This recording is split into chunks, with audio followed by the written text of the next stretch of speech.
Gary was a man who thought he could do crypto, chairing at the SEC. Gary fooled us all, we thought he was a hero teaching blockchain at MIT. Well, get back, Lord, get back and leave crypto alone. Get back, Lord, get back and leave crypto alone. Get back, Gary. You ain't nothing but a Goldman Sachs bagger. Don't you wanna have fun? Fool around with someone? 'Cause don't you wanna have fun? Don't you wanna have some fun? Yeah, his baby said that they don't got a future like it burns. So give him something worse to kill his head with, make him forget somehow. Might be that another day she would have wished he stayed, but they're done. Sorries won't be enough this time. Yeah, he's calling all his friends to get some action and distract him right now. He's fine, got Lucy on the line, let's get this started. Where's the party tonight? I feel good, nothing weighs me down. I can't believe my luck right now. Red eyes while he said, don't you wanna have fun? Fool around with someone. Don't you wanna have fun? Never mind my dumb heart, it needs a little kickstart. 'Cause don't you wanna have fun? Don't you wanna have some fun? Don't you wanna have some fun? Ooh, who needs a job to pay the rent is busy. Gotta feel free sometimes, but what doesn't make you will only make you stronger if you believe what they say. Might be that another day she would have wished he stayed, but they're done. Red eyes while he said, don't you wanna have fun? Fool around with someone. Don't you wanna have fun? Never mind my dumb heart, it needs a little kickstart. 'Cause don't you wanna have fun? Don't you wanna have some fun?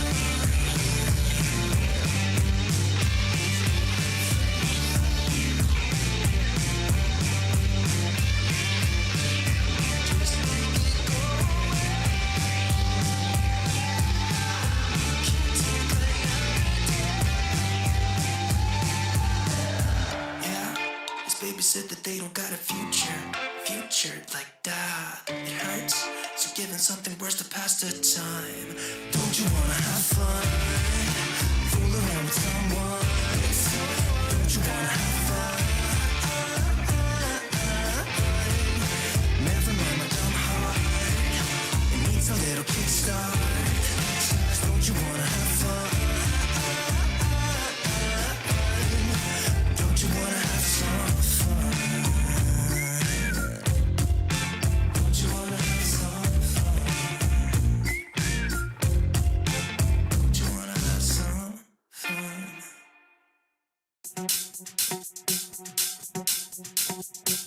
I can get you through this when it hurts and it's bad, yeah. Don't ever feel like you're all alone when it's bad. I can get you through this when it hurts and it's bad, yeah. Don't ever feel like you're all alone when it's bad. I can get you through this when it hurts and it's bad, yeah.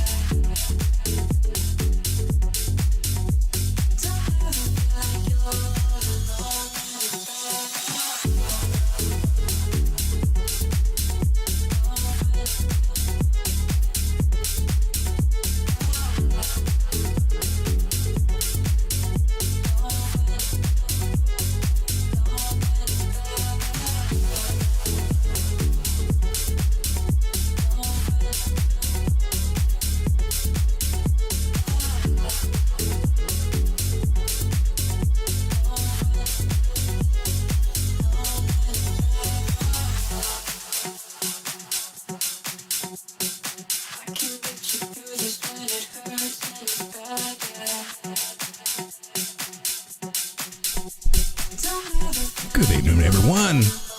Welcome to the stream. So glad that you're here tonight on this blessed day that God has given us. We are alive. We are breathing. And no matter how bad it may be, you've always got to stop, think, and realize it could always be a lot worse. So you are really, really, truly blessed today. Let's get into the stream. Let's find the button. You've been doing this for a year. You can't find the button yet? You're supposed to be a professional, road dog. Chill, my friend, chill. Oh, baby. The market's looking green tonight. A little bit of red there on the daily. How you guys feel about that? Do you trust it? Whoa, I don't know, baby. You burned me once. Shame on you. Burned me twice. That's shame on me. I mean, it's awful enticing, all those green candles. Link taking a nice trip up to the upside there, out of the $5 range.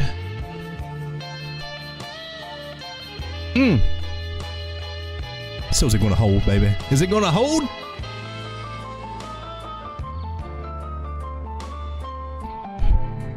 Oh my.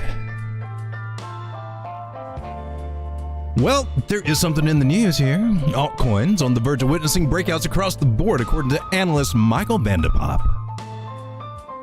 Vanderpop, a widely followed cryptocurrency analyst, believes that altcoins could defy expectations and rally ahead of the Bitcoin halving. No, I don't doubt that. I don't think right now's the moment, though. In my personal opinion.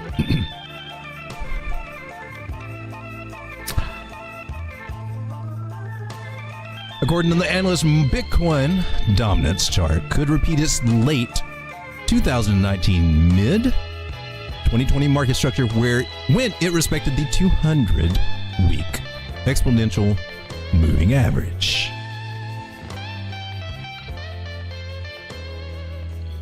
Says Vanderpop, well, all the overall sentiment is still that the markets are continuing to fall, which might be possible. On the other hand, Bitcoin dominance is down since the test of the 200-week EMA, which is in line with the previous cycle too.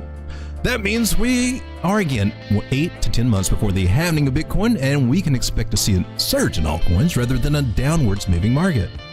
And yes, of course, if Bitcoin falls another 10% in September, the US dollar values of altcoins will start to fall too. But did we see that happen in the previous corrections? Not entirely. We've seen a case where Bitcoin pairs of altcoins are bouncing up. And that's a sign of strength. If that continues to happen, we're on the edge of having breakouts on altcoins all across the board. Vanderpop also says he's bullish on Ethereum against Bitcoin, ETH BTC pair. There's a high chance that we've seen the low in Ethereum against Bitcoin, as well as we're having the case of the low 252 days prior to the halving of Bitcoin. And to that case, we're most likely going to see an approval of the Ethereum Futures Exchange Traded Fund to be confirmed in a maximum of 1 month from now. Tis the opinions of Michael Vanderpop. I see his angle on that. We will take a look at that. So Bitcoin takes a 10% drop this month. The article, the headline, on the verge of witnessing breakouts across the board. That might be enough to get us a little short-term bump. But overall, if Bitcoin falls, like you said, 10%, your dollar value in altcoins too are going to tank, right? You're going to lose value in altcoins, but it may be an interesting time to look to see how they're performing against the Bitcoin and the Bitcoin pairs, which for me is where I'm looking to take some profits, because I think it's going to get a little shaky between now and the halving. And I just think I can get some better entries on some of these. Not saying I am selling my bags or selling off, but I'm looking for an opportunity to get some more dry powder, and that means whether it be Bitcoin, Ethereum, or stablecoin, and trying to get stablecoin too. Stablecoin's not looking too healthy, but Bitcoin, well, I always like adding Satoshis to my stack.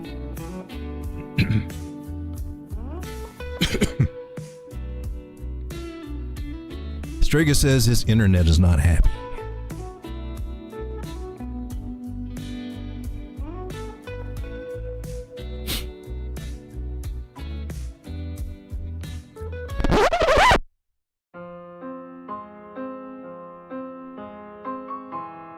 Sometimes the internet is that way. It gets a little down, gets a little depressed, gets a little backed up.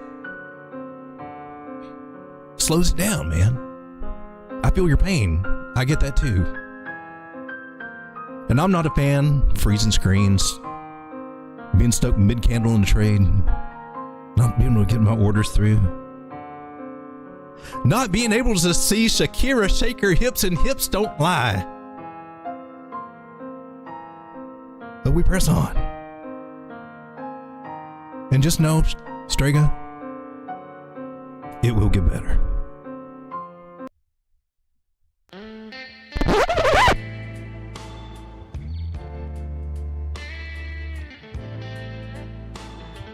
So Bitcoin on the daily. I don't know why I do that. It was just fun, man. This show is just about chilling and relaxing. Late at night,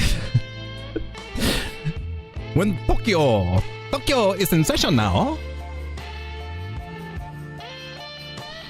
and the Australians out there trading against you too, over in Sydney. So that's who's trading right now, and I gotta tell you,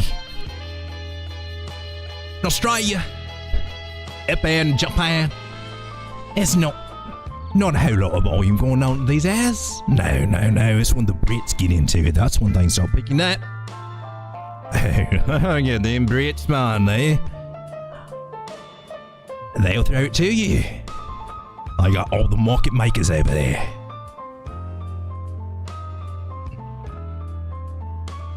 I do declare, we may have market makers over in Britain, darling. That is very jolly and right. Yes, jolly right. But it's truly those bloody Americans that really wreck it all for us.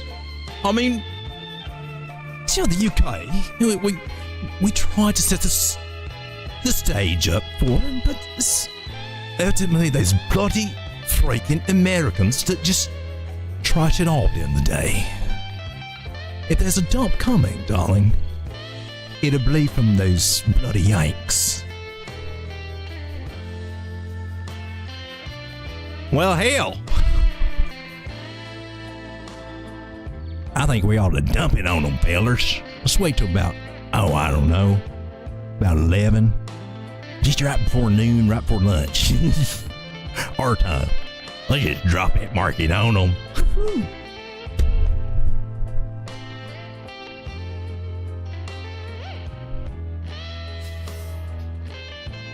Well, guys, there's something bullish is actually showing up in the charts today on Bitcoin. The 9 moving average actually has crossed bullseye over to the 21. Or rather, the 21 just bombed the 9. That's really what happened. Let's just call it like it is. 21 said crashed over the 9. But technically, this is still bullish where they're crossing. So there is a bullish sign here on the daily for a little lift up. Will it happen? Oh, jeez.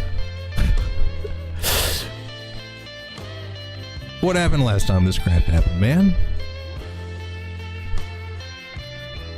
9 crossed the 21. Did good for a while, and then price got rejected. Price got rejected off the 9. We shot down.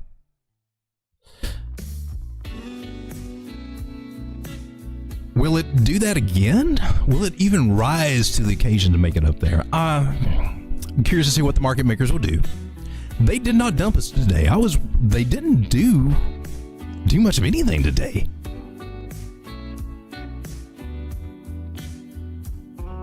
So coming down to the smaller time frames, we were on the daily, so that's where we had our bullish signal. 4 hours starting to look a little bullish itself. We're trying to make it above the 9-moving average, trying to gain some ground there. A little bit of bullish divergence on the BMC wavetable.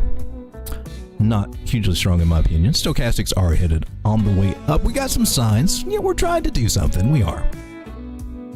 It's just not a strong move in my opinion. And the big thing is this area right here, you know, until we get past that, and we haven't yet.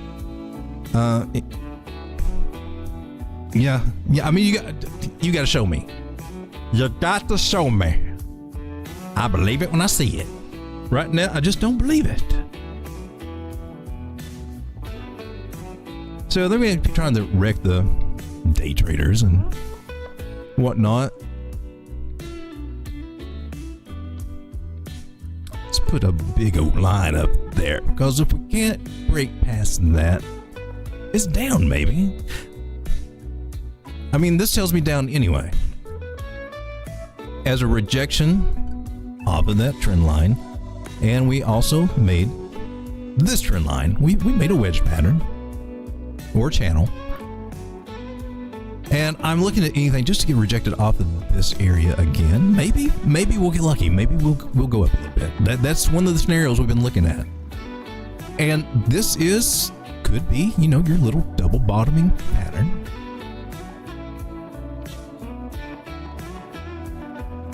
It can also be a descending wedge, which, you know, these little guys do have a 53% chance to break up, as well as a 47% chance to break to the downside. Being that we're below a major key area here at 26,000.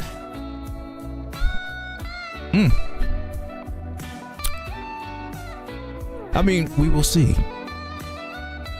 I just don't have very much hopes for this Moon Boy run. That, oh, some people are bullish, some people are bearish. So what do you guys think about it? Are you guys bullish? Are you hopeful? Are you bearish? I'm lost. I can't find my drawing tool, because when I switch tools I forget where I put them. There we go. So first hurdle we got to get up toward the 4 hour is 25,860 area, get past that 21 moving average, and then we got to contend with 26,000, get past that. Well, then we got to come up to this 100 moving average, flirt with a 50, and then maybe pop up. Not saying it wouldn't happen. Not saying that. We could be set up to do a nice little inverted head and shoulders. That would get people bullish. Market makers want people to get bullish. A little breakout, a little retest, a little head and shoulders, woo, to the moon. And I don't know, we could break back above this level. We could.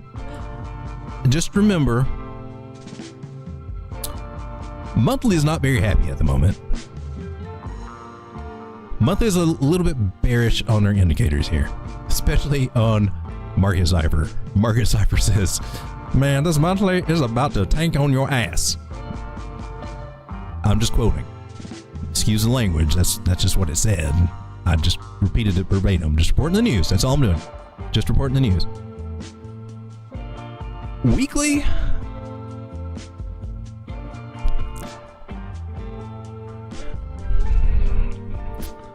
Just doing my little double checks here, but weekly has already had this cross on the MACD. Now, sure,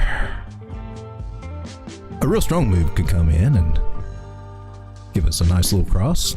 Could happen. It's just not what usually happens. What usually happens is that we got a nice little move, at least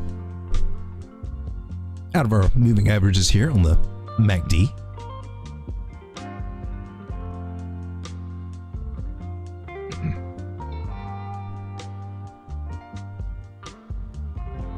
Five-day agrees with that theory. 3-day agrees with that theory, although she's trying to do a little something. 1 day is just confused. 12 is confused. 8 is confused. All the smaller time frames are just confused. They just don't know. They're kind of a little sideways. I don't know. What do you think, big dog? I don't know. What do you think, man? I don't know. Ask Boss Man. What does he think? They're waiting for orders, man. In my opinion. And true, we still are definitely still in overall, we're still bullish, not making a lower low. Very true. You cannot deny that fact. Until we get down below, what is it, 24,869 in that area, depending on what chart you're looking at. Till we break this support resistance flip right here. I mean, technically, we got a chance. We got a chance. And I don't know, I've probably mentioned it ad nauseum, but these are the areas I do expect a bounce. I have been looking for some type of bounce, maybe. Yeah, I've been looking for it for a while. It's just not happened yet, right? Because my theory was this head and shoulders idea, which could still play out. So we're looking at that. It's either that or drop. Either way, I just can't seem to get around that we're going to have some bearishness, at least over the next 30 days. Next 4 to 6 weeks, maybe. I don't know. October, November? I mean, those are usually pretty good months for us, especially altcoins. So,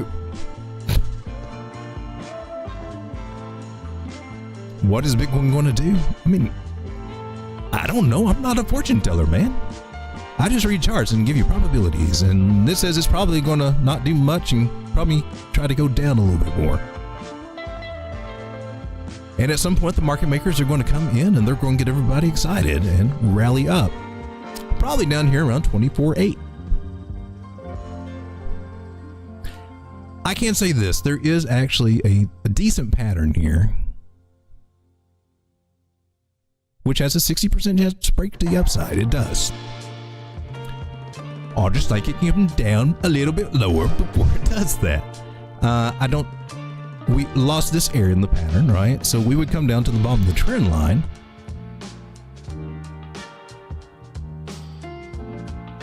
Let's see if I go from candle bodies and we catch the wick, or it's around here somewhere. Smaller time frames will give us more to work with here, I believe. Okay, I'm cool with this. So that still brings us down to around 25,000. Maybe down just a few $100s lower, maybe. And then, yeah, could we get a bounce up there? I would be looking for one then. And that would fit perfectly with this broadening wedge pattern. This opening broadening wedge. And price can come down.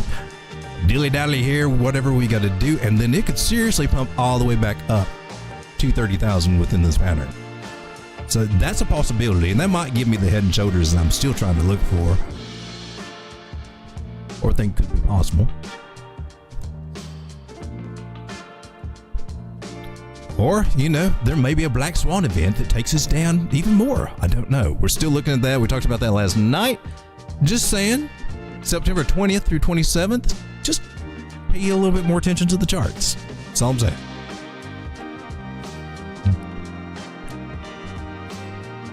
Technically, a black swan is an unpredicted event. So if someone tries to predict it and it comes true, it's not really a black swan.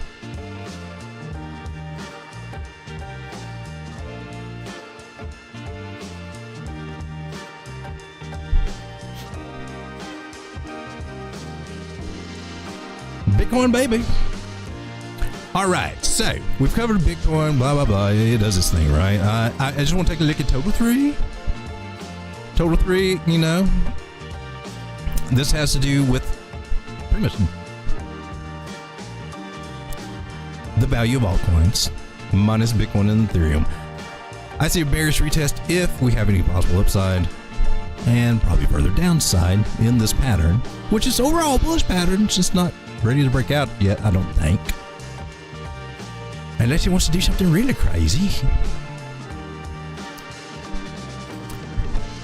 But this upper trend line, I trust that trend line more than any. And if you bring it down and put it at a connection point, you will find that those angles will line up very nicely against some I've got this area here, so that's where I'm looking at a retest. And that'd be nice to have a few billion come into the market. But it could just as easily leave, you know, a few hours later. Hey, we got Chef. Not a member? How you guys doing, man? Chef is cooking chili.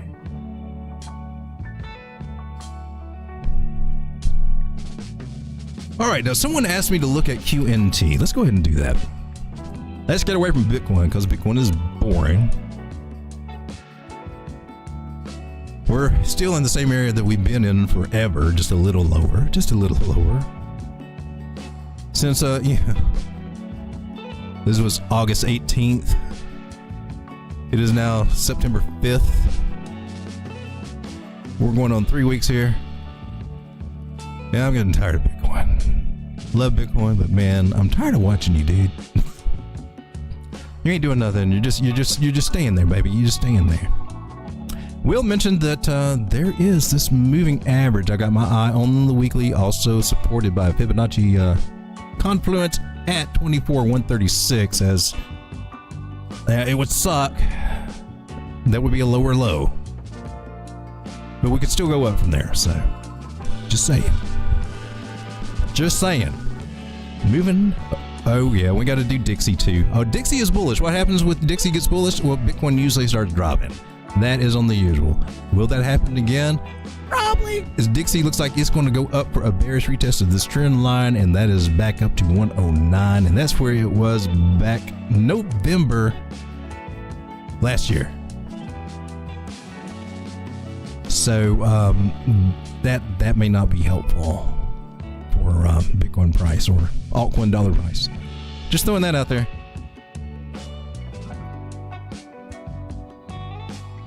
Ethereum found support on this trend line. Looks like it's trying to double bottom there. Finding some support. You trying to go up Ethereum? Trying to catch a bottom here? Maybe.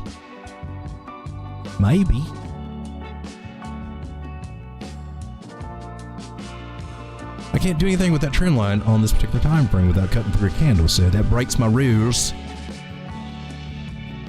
So this trend line sticks. I can get a secondary trend line with this guy, but that's been broken, suggesting, hey, bearish retest, rejection, down to my target. Or prove me wrong, maybe look like a fool and go up to the 200 moving average. You know, it's you do you, but this is just what I see you doing. So that's what I'm telling people you're gonna do. Call me a liar, prove me wrong, baby. There is a little bit of a divergence here. Is enough to give us a bounce up? Probably up to here. Let's move on to QNT. Someone in the Telegram group did request that. Telegram group, I've been uploading a lot of information over in the student chart area. If you're not comfortable trading or just don't know where to start, hey, my Telegram group has all the information that you need over there, and you don't have to pay for it. Loaded up some things that we will brush over briefly tonight. Has to do with Gann theory. It's going to be short, but I got this cool little calculator. It doesn't require you to think at all that I can show you. His square 9 concept. But I did upload the things that you see me use here, the divergence cheat sheets and all that stuff. I uploaded those up again so they're easier to find. So got some new things up there, and I think I've also got a book up there by William J. O'Neill and Thomas Bukowski, my hero. The OG of these chart patterns, the man who actually came up with the statistics, did the work behind it. Got his book up there for reference. And just a lot of nice little, little cheat sheets to help you guys out. Shut up and go to Quant, man. Let's move to Quant. For I digress. Quant is in my juicy little buy area that it didn't hit back there. It took it a while to get here. It's okay. We didn't put a time limit on it. We just said that was the juicy area to try to get back in. Dip back down to about 96, and now she's trying to go up a little bit. How you doing, Quant? You gonna make it? Baby. Looks like you're gonna get rejected again. I'm sorry to say that, but that's just what it looks like to me.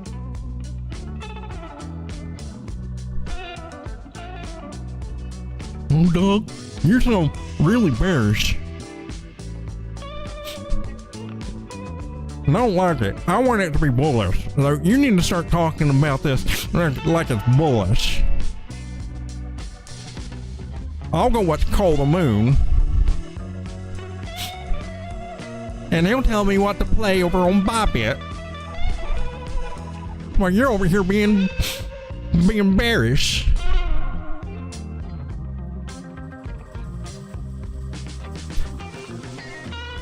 So sorry, my friend, but the truth is that we will probably get rejected here at the 50 moving average.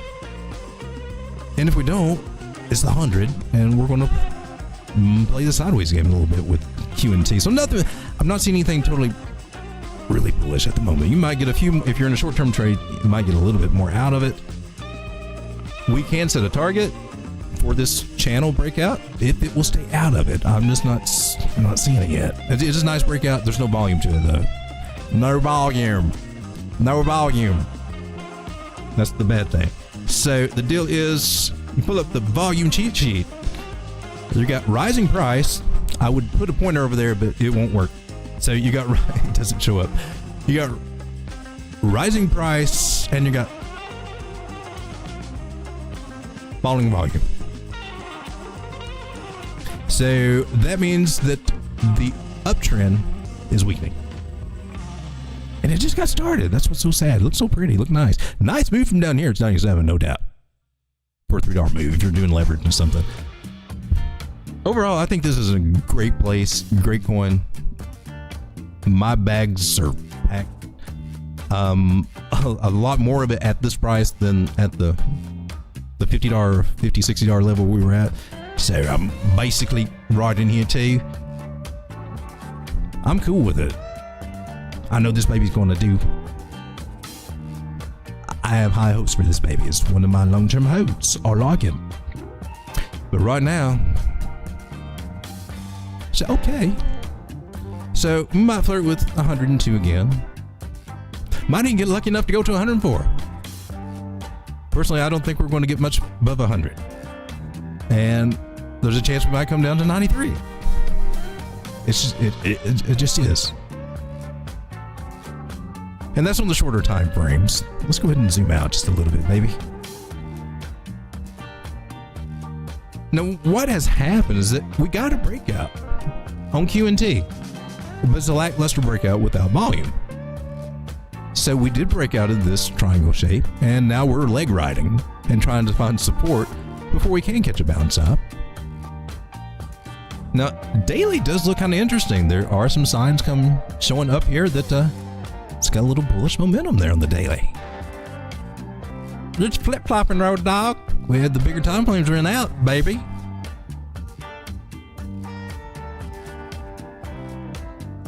It's got some work to do, though. I'm telling you. It's not above the non-moving average yet. Now, when it gets above that, and then Green Dot City will make me bullish. But right now, and it may bump up there, but then we are content with the 21 and then the 50. So we're coming back to what I'm saying. We may get up around 102, maybe up to 104. So on the daily, these moving averages confirm my Fibonacci's that we just looked at on the 1 hour. So same story, different tune, different day, same BS. Now we can, I'm just checking these trend lines. Another little tiny breakout from a different pattern, but overall breakout. It's just lackluster, man. But it's okay. It's okay. So here's the thing, man. Bitcoin dominance. We saw the Bitcoin dominance is trying to come down, right? And Bitcoin is kind of coming down too. So if Bitcoin dominance is coming down and Bitcoin also comes down, then alts may stay more or less kind of stable. I mean, meaning that some will go up and some will go down and some will just not do much on anything until something else changes. Then we get then one of those has got to change. Either Bitcoin's got to go up or Bitcoin dominance has got to go up, or they both got to go up together, or a variable change, and then our situation changes. But as long as Bitcoin dominance is going down, it's generally good for altcoins. That's why we take a look at that Bitcoin dominance chart. So we hound that baby, and she's looking bearish. She's looking a little bit bearish. Well, actually, she's looking just as bearish as Bitcoin because it's got the same thing going on with the moving averages right here, where the 9 crossed the 21, more like the 21 dive bombed it, and where price or dominance is underneath both of them. It's a hard play for it to bump up there. It can. We don't want it to. We just want to say, hey, all right, yeah, come on, baby. You're tired. Just come on down, take a rest, take a break. Coming back down to this 200 moving average and break through that one. Then, baby, we can talk. And then that's when altcoins will start really performing, especially against Bitcoin, like Mr. Van de Pop was talking about. So I would love to see Bitcoin dominance drop. But what if it doesn't? What if we catch support there, come out and break to the upside of this bullish pattern? This little pattern we're in is actually bullish. We could get a bounce at this trend line. Now, we have tested that trend line several times. Personally, I want it to drop down. I do want it to drop down, but the 200 is over this particular moving average, which is a 366. So basically, they're in line. They're kind of strong, and they're going up. I think there's a good chance that, yes, we've come down to the trend line, and the Bitcoin dominance starts going up. Now, if Bitcoin... Here I am saying this, and I didn't take the thing off the screen. My bad. I think Bitcoin dominance could come down and then eventually go up. And that's going to have an effect. And will Bitcoin go up with it? Or will Bitcoin drop? Well, Bitcoin looks like it's getting ready to drop. If altcoins or Bitcoin, well, let's say Bitcoin dominance goes up and Bitcoin goes down, what happens to altcoins? They dump. So that's why it's so important for us to keep up with these metrics. And for anyone new, I mean, I know you can say like, why are we going over this? Oh God! Well, these are the secret keys of the kingdom right here. If you got this, this is your skeleton key. This is your roadmap on how to work the system, or all these indices to keep up with. So you got Bitcoin dominance, you got the dollar, you got Tether dominance, which is charting crypto has an awesome chart and strategy to play with that. As when timing to get out of the market. Yeah, go check that out. I would steal it, but I'm too lazy to draw it right now. Awesome chart. Excellent theory. Or excellent strategy. Right in line with the OG. So we took a look at Quant. I've got the new coins that we can take a look at. Because when we get bored with Bitcoin, we usually start degening into all the little crap coins that may start burying their little head to try to make us some money. Chef says, I love the Quant coverage, dog. Honestly, I've already forgot what I said. I think she's just sideways.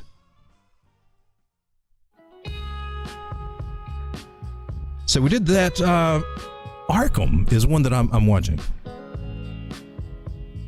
ARKM is the ticker. They're on Binance. They're on Crypto.com. I just found that out tonight. I like this one. Something about it. I think you can get it cheaper. I think she may be coming down a little bit cheaper, but as far as a project, this one's kind of interesting to me.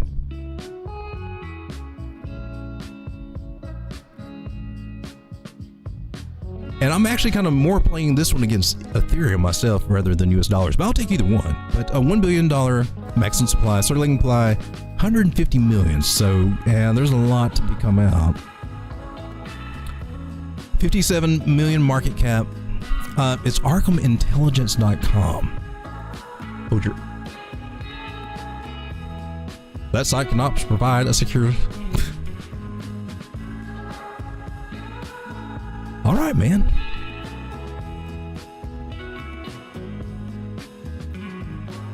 Moving on. Baby, I can't sell you if you're not going to cooperate. I mean, I'm not trying to sell you, but I can't tell what the good things are about you, especially if your website doesn't come up. All-time high was 79 cents 2 months ago. It's a newer coin. I would normally come down here to explain what this thing does, but they don't do a good job of explaining it. The Arkham Intel Exchange is a decentralized marketplace where users can buy and sell crypto intelligence using the native currency Arkham. This unique feature enables individuals and organizations to monetize their intelligence by offering bounties and conducting auctions. The exchange connects buyers and sellers, fostering a vibrant community on-chain sleuths and insurance items.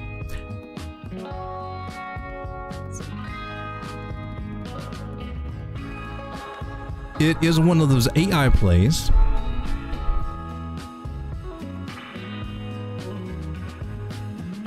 And they're working across several blockchains, I believe. I would love to talk to you about it more, but as you can see, sadly, their website's just not playing ball with us tonight. So we will skip on from Arkham. We'll come back and talk about it when their website is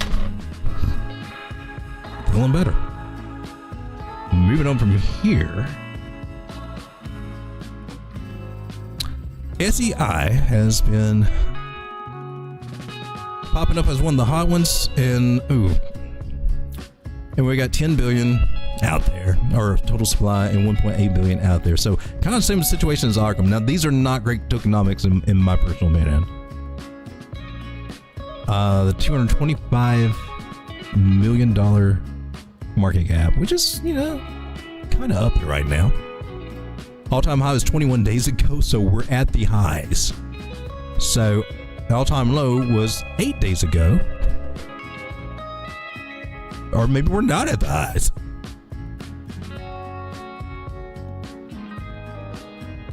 So we went from 45 cents to 12 cents in a little less than 2 weeks there.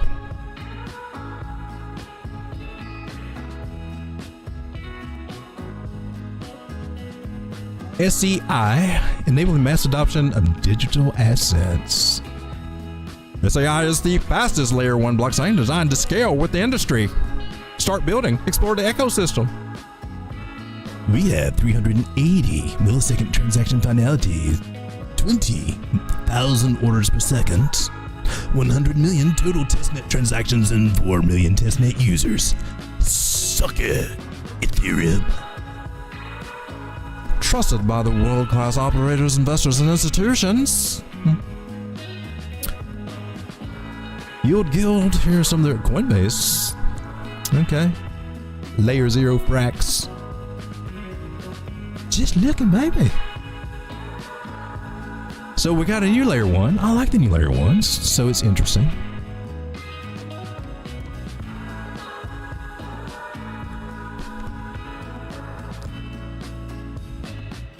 She's getting a correction, maybe. She lost trend, though. She's coming down. That wasn't what I meant to do there. So she broke trend.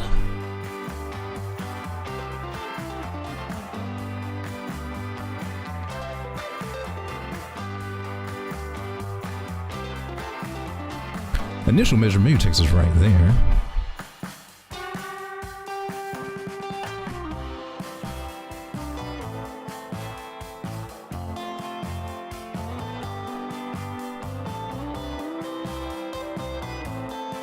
That takes us to the 618 Fibonacci, so might get lucky and find support there. May not make it all the way down here, then again we may.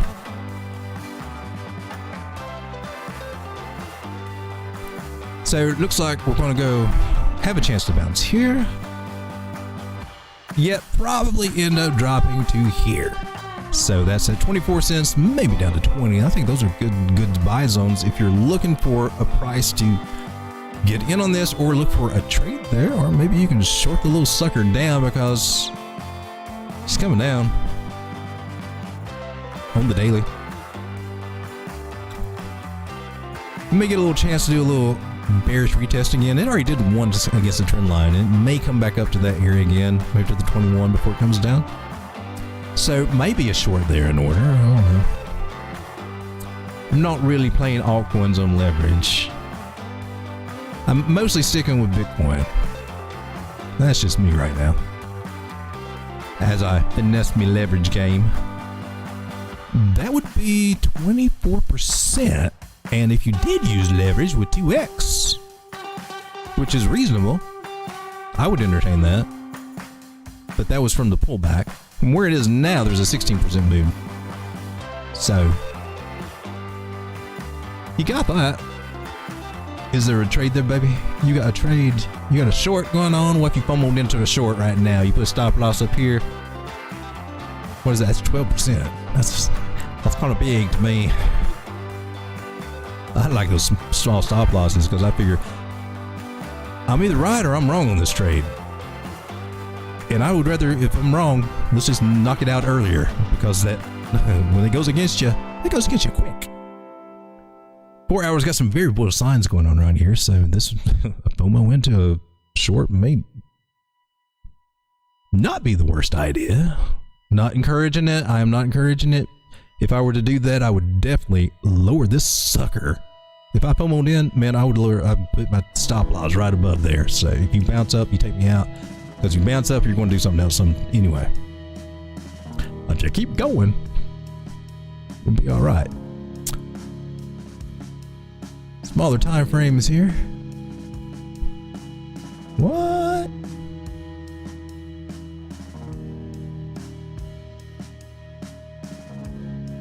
Now, usually you always get some retest of a moving average on one of these little guys.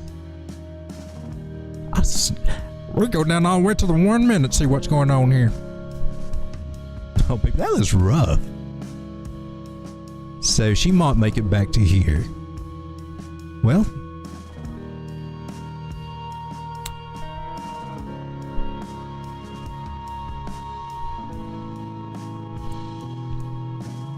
roughly at the price that we're at, what have we got, a 4 to 5 risk reward ratio? If you put a decently typed stop, about 3% there. Just throwing that out there.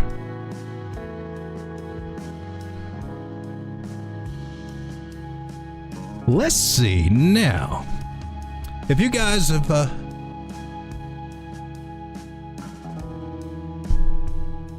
coming over to the chat, man, everybody hanging out, all the cool kids hanging out in the chat room, man. Jeff says, with big money going to BC and ETH. Yes, that's where the big money will go first, definitely. When the institutions come in and they're chomping, they're wanting that regulation, whatever. They want in bad. And they want good prices. Bad. And they're mostly focusing on Bitcoin and Ethereum, man. Maybe Bitcoin, hear me out, Bitcoin Cash and Litecoin are probably in their sights too. And Solana is definitely with one sector of them. But, I mean, the institutional money is not going to come right into all these altcoins. There'll be some sector of it where will definitely try to wreck altcoins and take all your money. Don't get me wrong there. They will definitely come in. Venture capitalists and all that stuff. But I mean, the ETFs and all that stuff,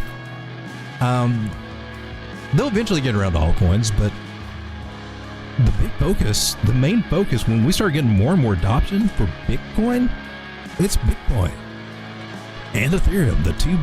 The king and the queen are going to rule it all. And so that's where the majority of my portfolio is, in there. And I'll tell you what, it's been the best holding part of my portfolio because my altcoin sections have sucked. Okay. I mean, that's just part of it. Chef says, keep preaching fundamentals, dog. We all need to hear it. It's true. You don't need to forget about Bitcoin. I made that mistake last time. I was all heavy alts, man. And it's realistic. It's true. The altcoins did not perform anywhere near as well as what they did in 2017. They did not. And I was expecting to do, let's go to do twice as much as it did in 2017. Well, no, because institutions, Michael Saylor and all that got them all struck, God bless Michael Saylor, man. I mean, seriously. And even Elon, jumping out there and joining the crowd, the buy Bitcoin and say, hey guys, we ain't scared. And everybody's, oh hell. And they started getting FOMO, not wanting to miss out. They still got the FOMO. Arkham makes me think of Batman. Yeah, it does, doesn't it? Kalash. Glad to have you here, my man. Said, miss that crazy pump. Oh, what was it? FLM? Is that Flamingo? Is that what we're talking about? Flamingo? Over on Binance, right? Holy crap. This thing came out as $1, over $1. I played this when it was a new coin. Oh, I got so burned on that. It just went down and stayed down. I held that bag. And it took it forever to get back up to the zero. I'm not even sure if I got out and profit. But I thought, wasn't this one on Neo? Are my Neo bags pumping?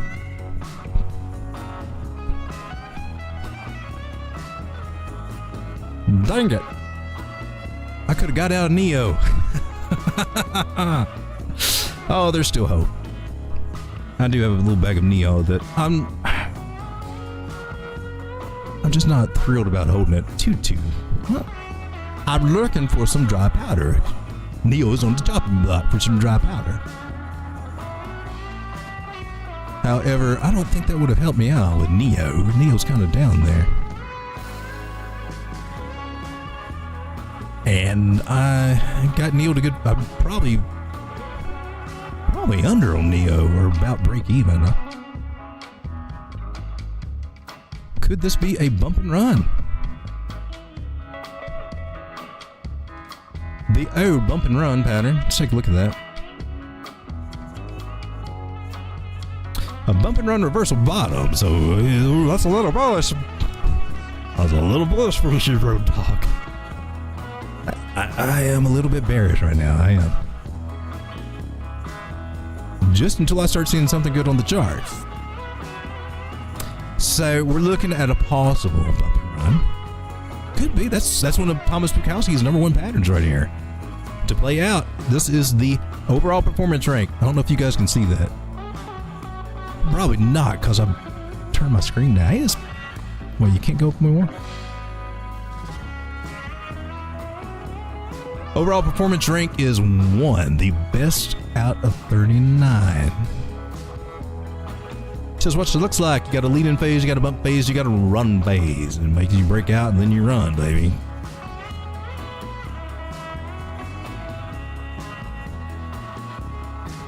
Oh, we're seeing that out of Neo. I would say if it does make a breakout of there, it will be clearing this area over here. This one, and then the one on top of it here. Support and resistance flip, maybe. It is above the 9 moving average on the daily. It does have a little bit of bullish divergence. It has got the exaggerated type, which is a weaker form, about as strong as hidden bullish divergence. So you got regular divergence, you got your hidden divergence, and then you got a weaker kind called exaggerated. Some people call it Class C, Class D. They get all technical. Just know that the stronger the angle, the bigger the dangle. I don't know if that came out right.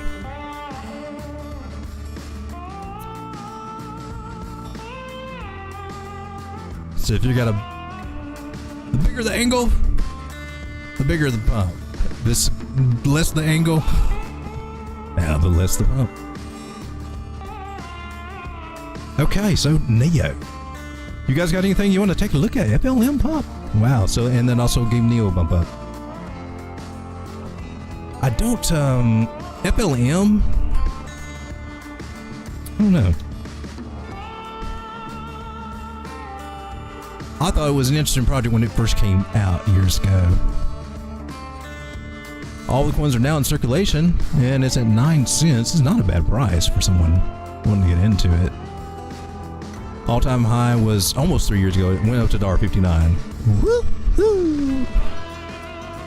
All-time low was just 19 days ago. So, I mean, yeah, it's still in a great place. So, you know, a possible 10, 20x there or more if we get a crazy freaking altcoin bull run and the whole world jumps onto crypto. I don't know. This is going to be an interesting bull run. It should be better than the last one, I think, especially for Bitcoin. Altcoins, I don't know. But it says Misty 2. We're focusing on that. Oh, Unifi, right?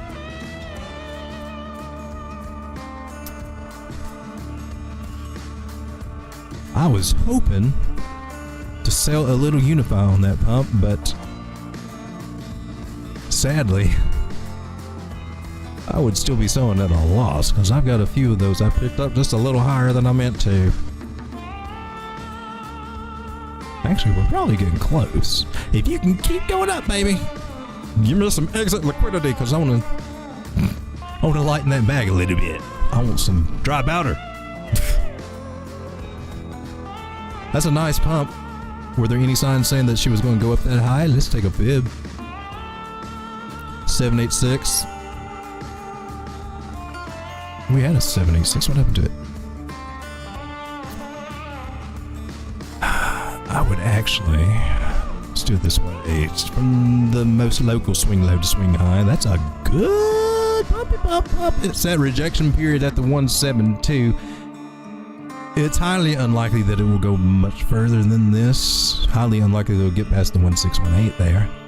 It is finding resistance at the 172. These are typically my targets when I pull fibs, and this is just saying how it plays out from the last swing high to the current swing low. Because we had this move and then we had this move. So it's this move we're measuring to give us the targets. Short time. Darn it, do I want to sell here?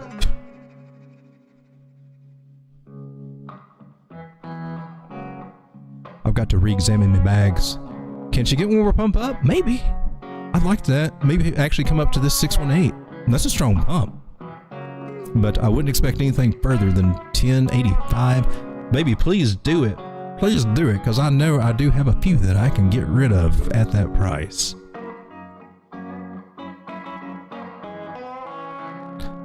I got a little bit bullish on this back in October.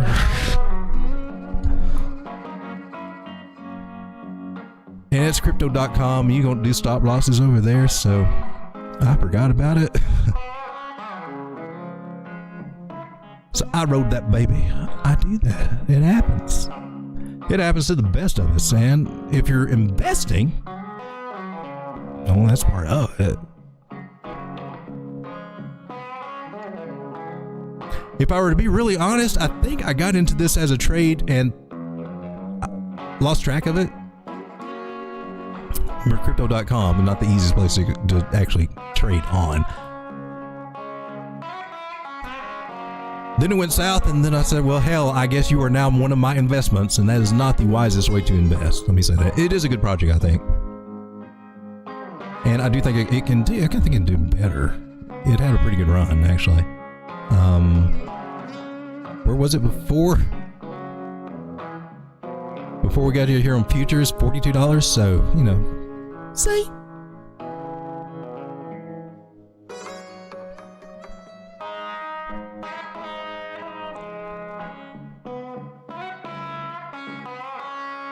Let's check her. Oh, I do like 10 million. 10 million, 7 million out in circulating supply, 10 million maximum supply, 64. It still looks yummy to me, even at these prices. It does. All-time high, $43 2 years ago. I like it. I just want to get it cheaper.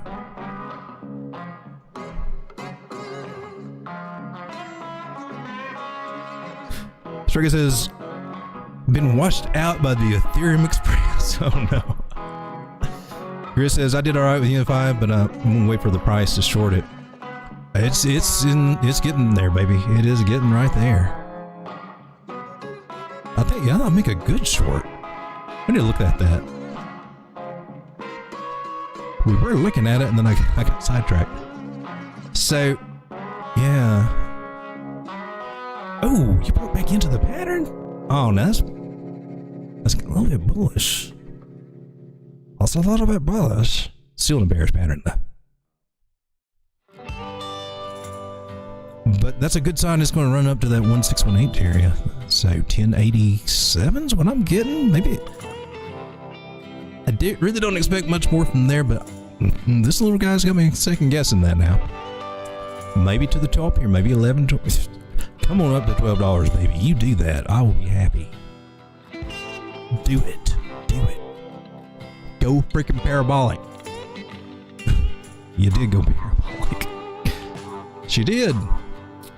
Well, here, this is what usually when I get this little tool out and I start explaining how wonderful that these rounding shapes are and how important it is that, they keep this parabola that they can just run. And usually when I do this, they'll break that little baby, so.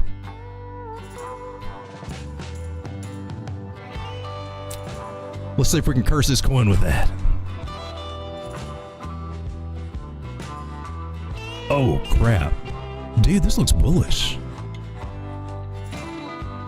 This looks really bullish now that I'm looking at it. Oh my gosh. I pulled up the Devil's Moving Average. And all the other moving averages crossed over it.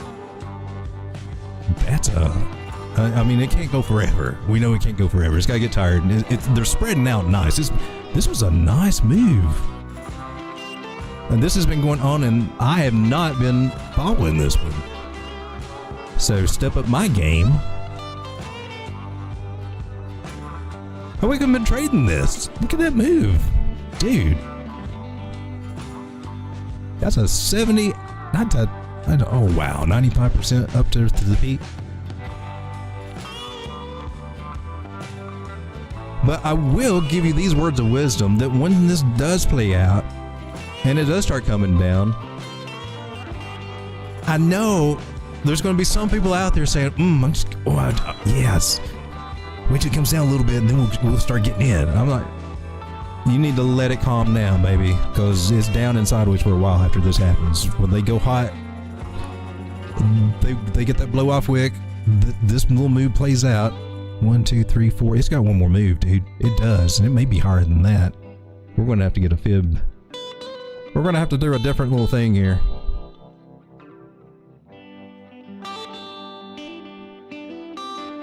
That's a 268. That says 1136. I'm putting that one up there too.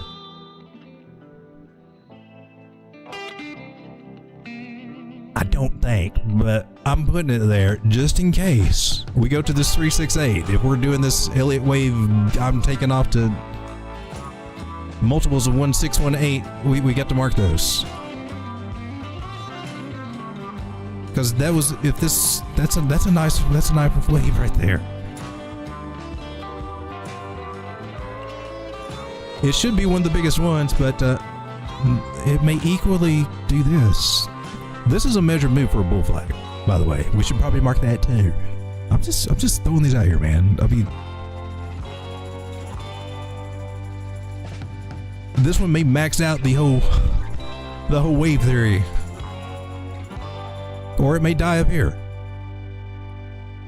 But there's some strong moving averages going on. It does have one more pump. Where's it going to go? That's the downfall of LA wave. It can't freaking tell you. Not accurately, anyway. We can take a measured move, but that doesn't really help us unless a breakout. We don't want to break out of this pattern. If this one breaks out to the upside, oh, it is on going crazy, which it's got bearish divergence. We're cool. We're cool, baby. I'm not trying to give you too much hopium. I'm just saying it's a hellacious bullish move, man. It really is.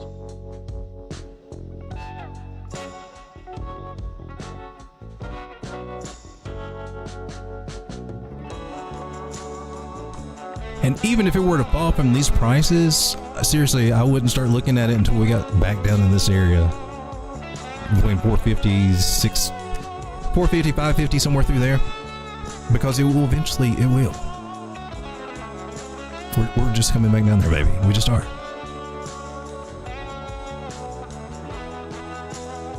You can almost be certain that it is at least going to retest 720. That is technically a double bottom now on these bigger Jesus, really? This thing looks hella bullish. I mean, it's hot. These indicators, dude, these indicators are on fire. They this one's getting way heated. She's about to blow a gasket. That hot, so.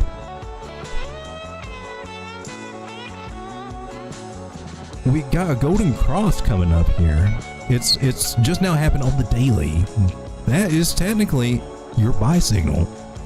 Doesn't mean buy this very moment, but that's a buy signal. Like, next entry you get is supposed to be a good buy. Jeez, Michael Mandapop, are you onto something, baby? Everything is up, man. I mean, these things are way overheated.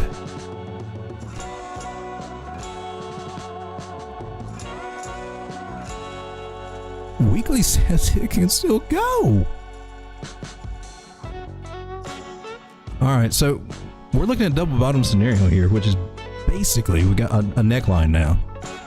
So this should become our support that we should test. So if there's an entry or a short, that should be a short target. That should be fairly solid. I just can't believe how bullish this time. Hell, are you on my list, Unifi? I could have sworn I had this one on here. And you will be now. Well, my Unifi bags may get happy. Thank you, Jesus. I don't have you on here. Alright, so just claim shots. That's the big thing we look at. We've got a double bottom in. We've confirmed a double bottom, and we just gotta come back down for a retest. And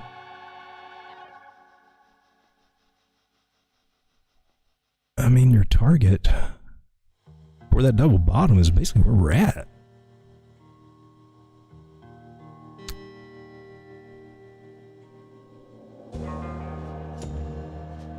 And that was from our biggest one. I even went all the way down to the loop-de-loop-loop.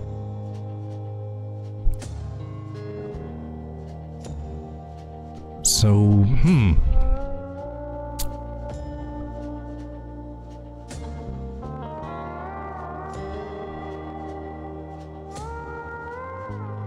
that gives us some confluence here at 1146. Taking the full measured move there.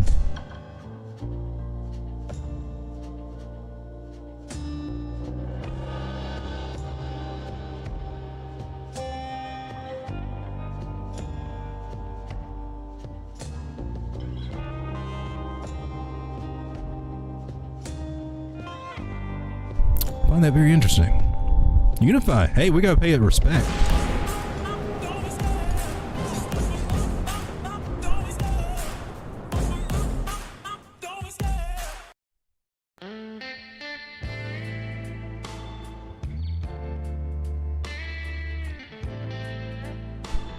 Well, that was much more interesting to look at, actually, than some of the things I've got. I just got some of these new little coins. I mean, some of them are doing all right. Like we got Brick.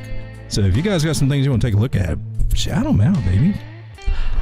What I like about my idea for actually this channel is just the little community shares, just, you know. I used to watch a dude named Dub Digital, and he used to get on, mix the TA and the FA, mix it all up and stuff. And we just had like a little group of people showing up to the chat, and we're just all sharing alpha. Hey, check this coin, blah, blah, blah, and this coin, you know. And sometimes there would be some good. That's how I found out about osmosis and got in. Dude, awesome. Freaking. Got that airdrop and farmed it, and the farming percentages were just out of this world. $3,000-4,000%. It went down quickly over the next few months, but I got in to take in on that just because of the synergy of the community. Just throwing stuff out there. We look at, we share.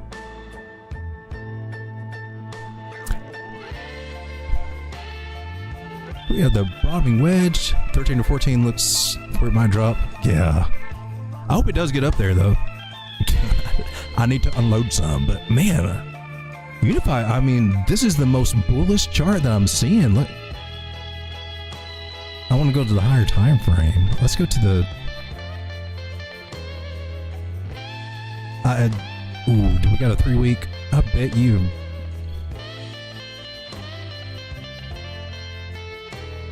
No, it hasn't shown up yet. 2-week chart. Well, that was a couple weeks ago. It's been bullish for a while, man. Ooh, I wish I'd caught that one. I just really did. That's just on this huge 2-week chart. That is just a beautiful, beautiful breakout.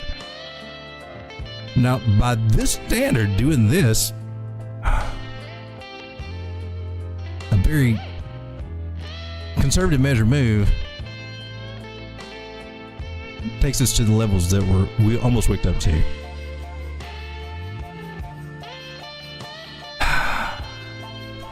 The Bukowski, well, yeah, let's just do it this way. Let's simplify that Bukowski measurement.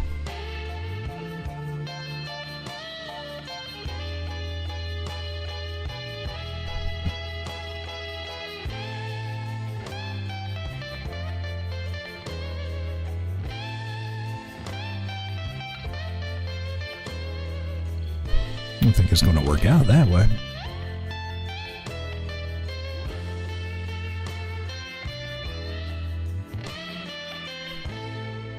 Measure move from these wicks, and basically that candle close, gives us confluence for the 1377 area, so I wouldn't rule that one out. I think that was a Fibonacci. I need to color him different.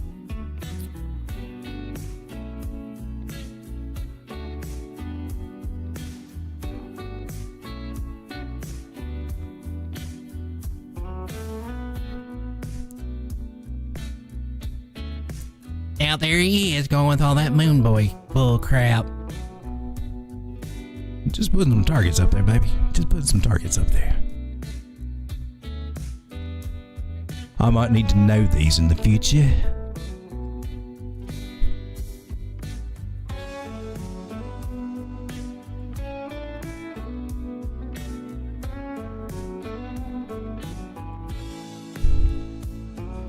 Well, come on, baby, hit them targets. Give me some liquidity. Get bullish. Go for it. There is bearish divergence, but when we get on a tear like this, it takes it a while to play out. Usually, it's about three. You can see it run up do it about 3 times, right? It's not even. I mean, it's basically just got it on 1 so far. Will that be enough to bring us down? I mean, we got bearish divergence here. Don't even look bearish divergence there. No, not really. Technically, it's not that bearish, man. The divergence is not that bad. On the wave table is a little bit more divergence than there is and some on the RSI, and there's some there, but it's still going in the same direction. So technically.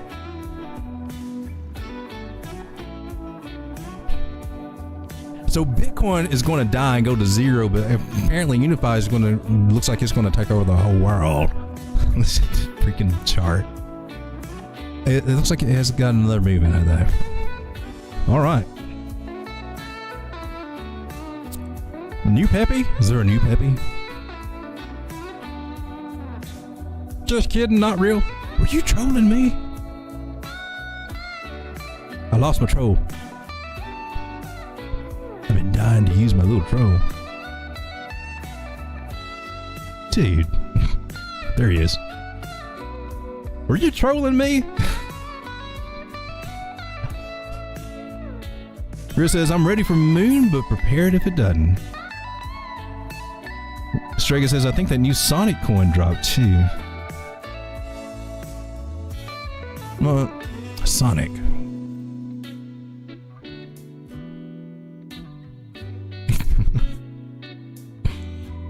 Strega, you know all the degen coins.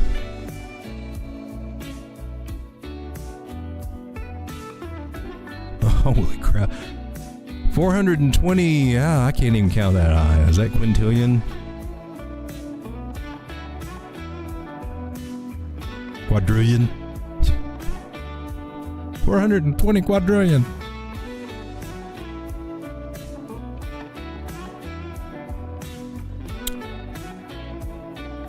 It's lots of zeros. Lots of zeros. Strega's got the Strega is ready! Strega, you're going to hit that jackpot one of these days. That's just the law of averages. You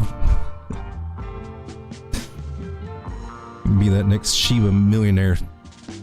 Putting $100 in the Shiba. Right.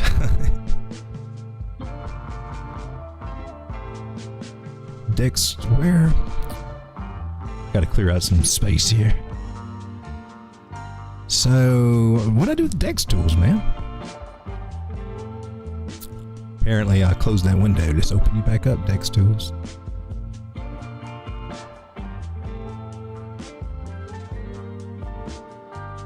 This is no troll. Well, they gave me an excuse to use my troll anyway. They even have a Twitter. Yes. Grizz says Strega's on top of degen coins for sure. I see that. See, that's a skill set, Strega. You may not realize that, but that's actually a skill set.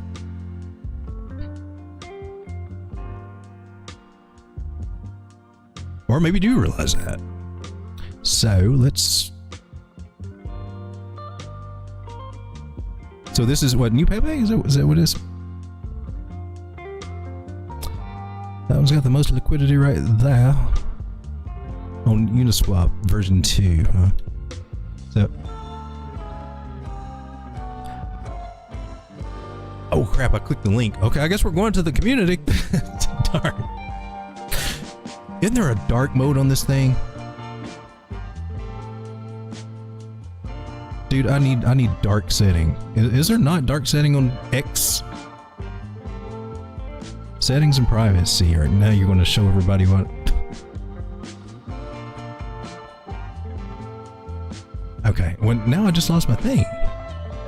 So here's Peppy, white, on a white background, blinding my eyes. I'm sure it's probably blinding some of you guys too. If you guys know how to change this to dark mode, please tell me. So they're trying to revive Peppy. Because they killed half Peppy. ET's got a Twitter too.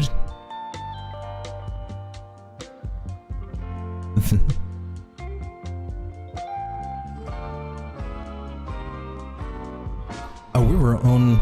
See, that's how easy I get distracted. I forgot where I came from.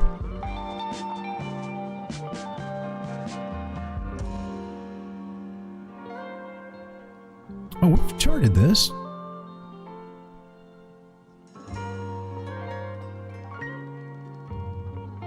I typed the right one in. All right.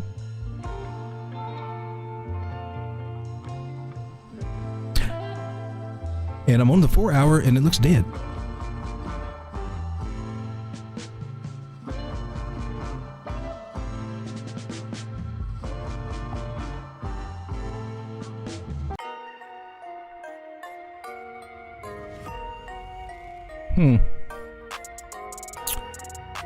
Peppy, oh Peppy.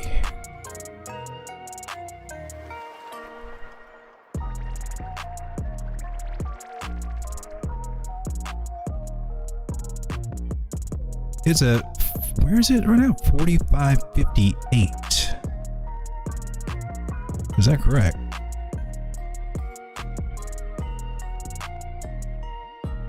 Look, I got this thing dropping to 0.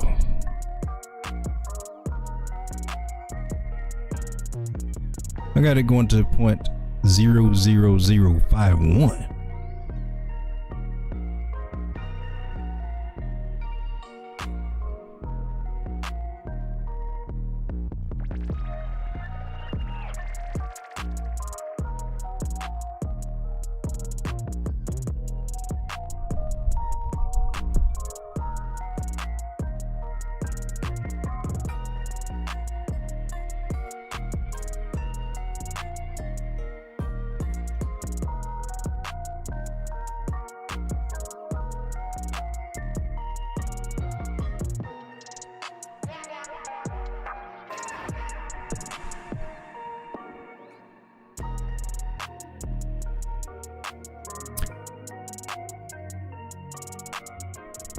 So it's a little slight, but it is there. That's hidden bearish divergence, meaning that it's going to continue in the same direction.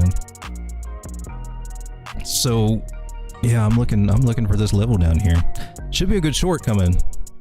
Now I'm on the 4 hour.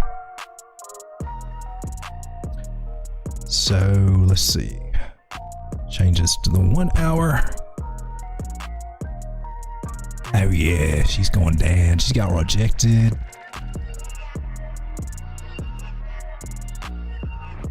The best it could hope for is to try to find support here, and it's trying. It's trying to actually make a higher high.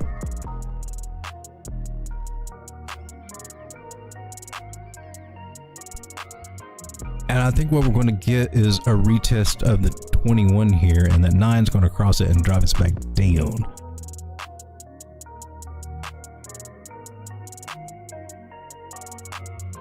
There was some bearish divergence up here, drove us down. And not really any bullish divergence to make us, to pop us up. It looks like it's trying to round, but it's too early in the game to really make an assumption there for how that's going to play out, because it can still round all the way down here.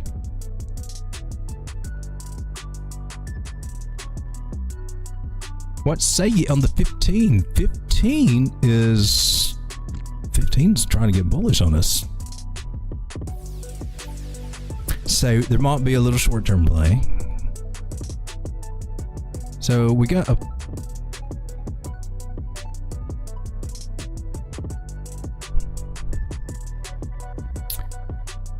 So the 15-minute actually got your bullish cross there, golden cross, which that's bullish. That's a good sign. So maybe she's got some upside.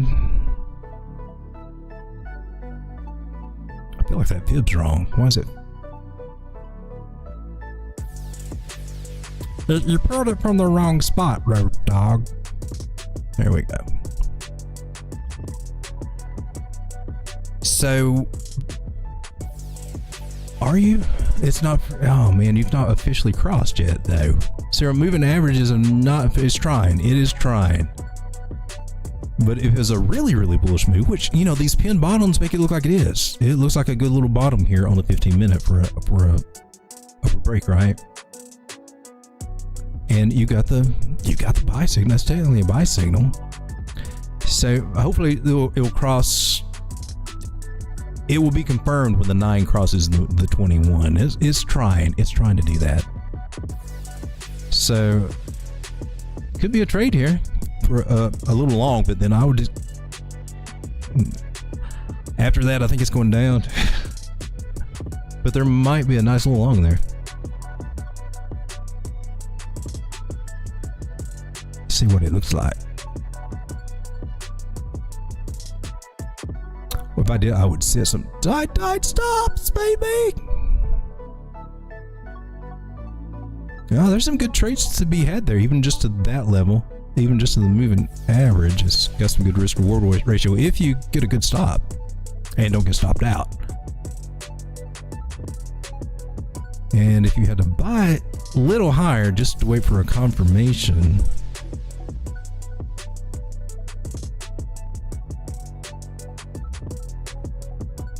you got a little of something. And if it goes higher, which it could, I mean, we could be looking all the way back up to 0.0065. Or with it getting the bullish cross there on this smaller time frame, I think that would be pushing it to go at 0.0071, 64.80, what was that, 65 in that area. 6,500 looks good, 60 looks good, 55.80 looks good.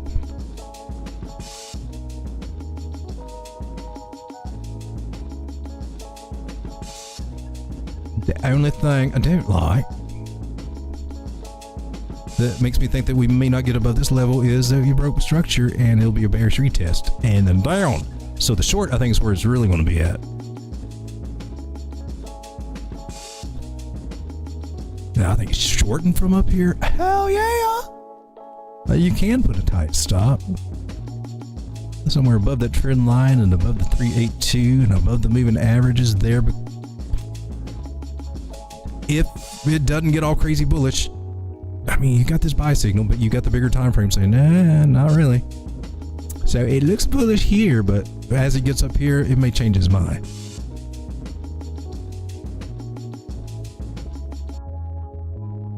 But that would be a kick-ass short. Was it 47% just on spot? And risk reward ratio of 13.77. You don't see that every day. So, interesting. I might look at playing that, because Bitcoin ain't doing nothing for me. But it does look bullish on these smaller time frames. Got to give you that. But overall, looking bearish to me.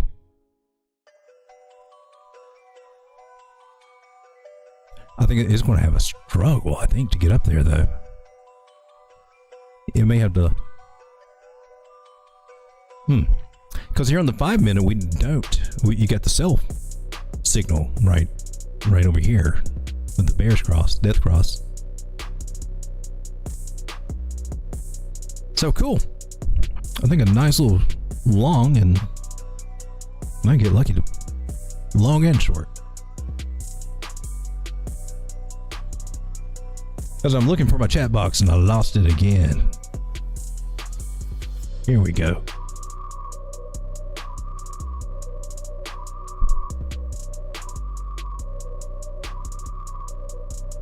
Another Peppy that jumped in the blender. That's funny. String is funny. Peppy Mac's gonna be the one that wins.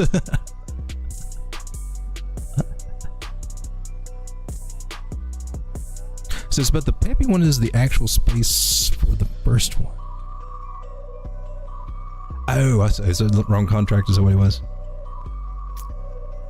Where's my chat box? Man, I'll lose that chat box.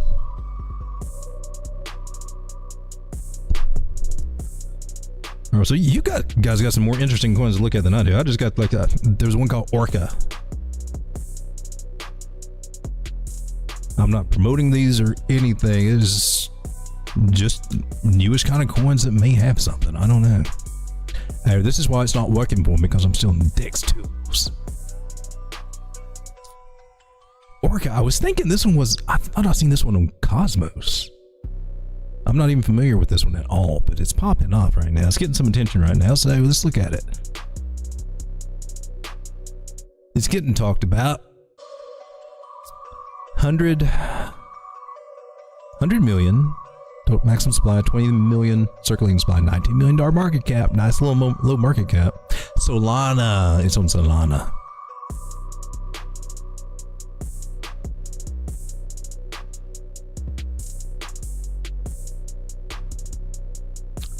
So it looks like she's been up. Let's just look at see what it says here. $20. All-time low was a year ago is at 35 cents for Orca. 81 cents now. So possible, maybe. Maybe you could do a 10, 12, 15x, maybe. Maybe more, I don't know. I don't know how crazy we'll get. We're just talking about going back to all-time highs.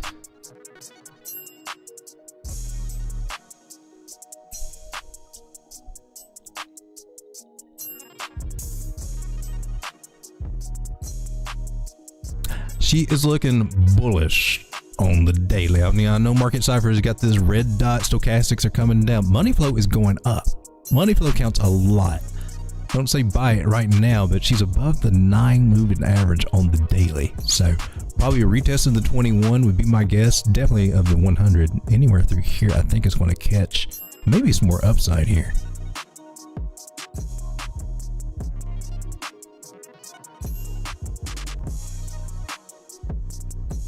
This one,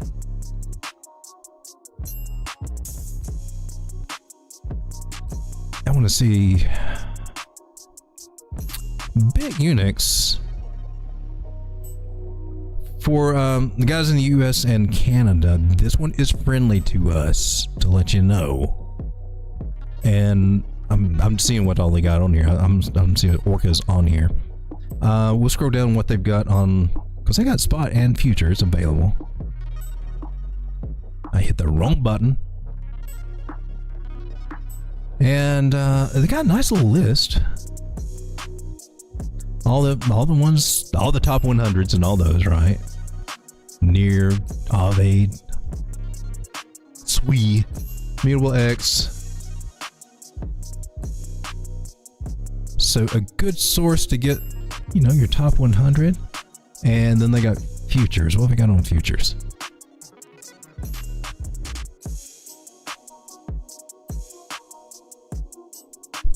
Oh, that was futures. Okay, so the ones that we just went were mostly the top 100 coins, and that's the futures that they have available.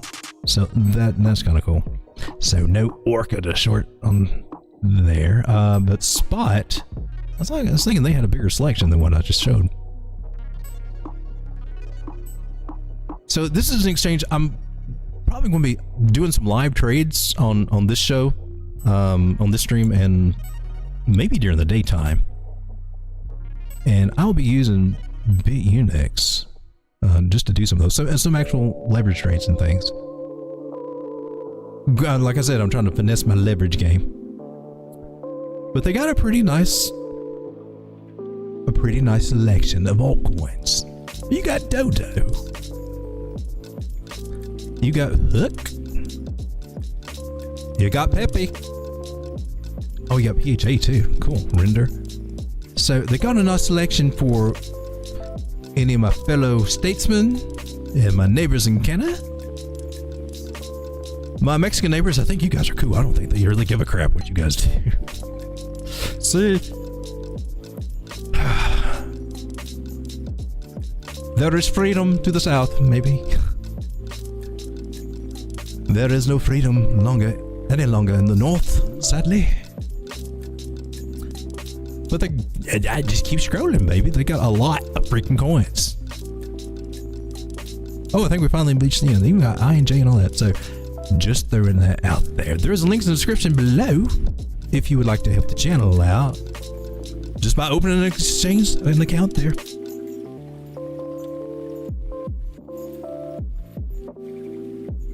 And it's always good to have a bunch of exchanges on. Have some accounts ready. You need an exit plan, and sometimes these exchanges don't always work out. Sometimes they go down. Sometimes they don't have the coin you're trying to get rid of. You got to start thinking about this, and you can't just put it all in one exchange. I am around a lot of them. I've got Crypto.com, had KuCoin till they kicked me off, had Binance till they kicked me off. That's what happens. You keep getting kicked off for some kind of weird little regulation thing, KYC crackdown, whatever. Bit Unix is friendly to us. No KYC required. They do have it, not required. So Orca daily looks It's got bullish signs and it's got bearish signs. Overall, it looks good. I've got a little buy zone here for a retest. It should be coming down for a retest. And then the little sucker should start moving. You can probably find this one on the Solana DEX too. I think Radium's a good DEX. They probably have it. There's several different DEXs, but if you're interested in this one and can't get to it on an exchange, so are you going to do something good for me? The biggest thing I like about it is money flow is starting to come up, and it's starting to show a little bit of bullish momentum. More than likely, it's going to come up and test that 20 moving average. So 595, definite excellent target for it. Possibility it could get rejected there with, you know, the market that we have, but if not, then 775 and 830 possible coming here for Orca. She's trying to do something. Is there a trade to be had? Will you come down? Now the 50 moving average may be as low as she goes. That would be about right where she's at. I would look to see if you can get a little lower though. But let's just pretend. We need to do a little long there. If you did that, stops below that point. Oh, that's too much. Too much. 16% for a stop loss, in my opinion, is way too much. Too much risk. I don't want to lose. I don't want to risk 16% of. One, I don't want to lose 16% of my trade, much less 16% of my position if I was trying to play it that way. Normally you try to, especially if you're trying to do any kind of leverage, but you only want to risk 1 to 2% of your total account value. I mean, if we get stopped out, the amount that you get stopped out is not more than 1% of the account that you're working with right there. So if you had a $100 account,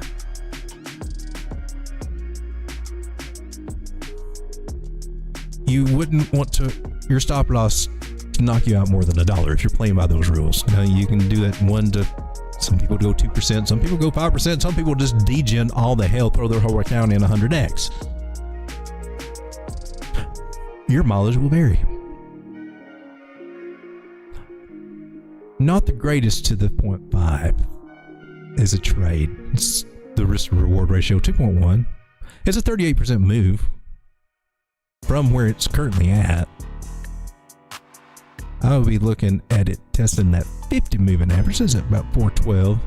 That helps the ratio out a little bit. If it got up to the 615 area, that's 100% return. The return's not bad. The risk reward ratio is decent.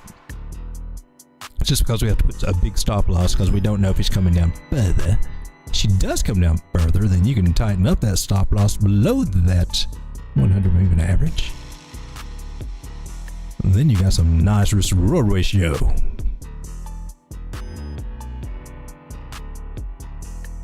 So there's actually something there. She's a little bit bullish, but still not just the trade setup that I would just die to jump in, but she's getting there.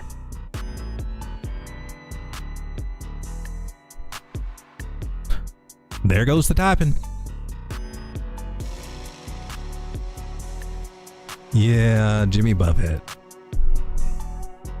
I think I ought to give a musical moment of silence for Jimmy Buffett. I like Jimmy Buffett. That was sad. God bless his soul.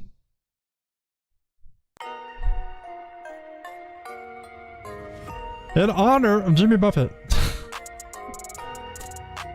The closest that I have.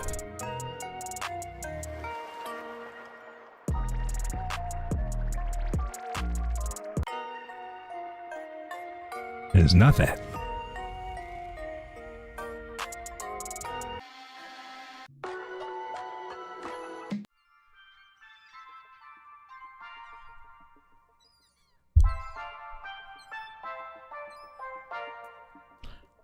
In honor of Jimmy Buffett, we will do a little reggaeton.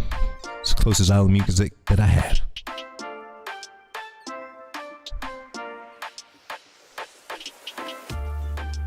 And Smash Mouth, yeah, man.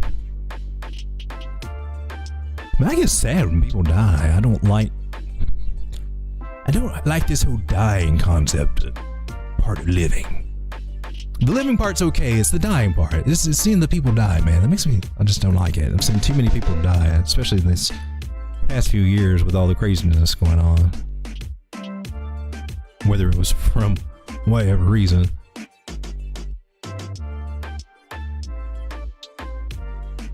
I think it's very sad that a bug can be created that would have such a effect on people. Not a good look for humanity.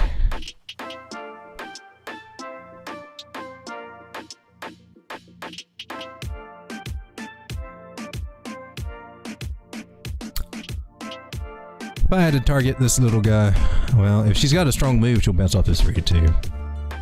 If this is a good move, it's going to go up, and we'll see it bounce off the 3-2. If it drops down to the 0.50, yeah, I mean, there's a trade there, but, you know, the shallower your bounces off of a Fibonacci, the stronger your move. And this one may be a pretty decent one.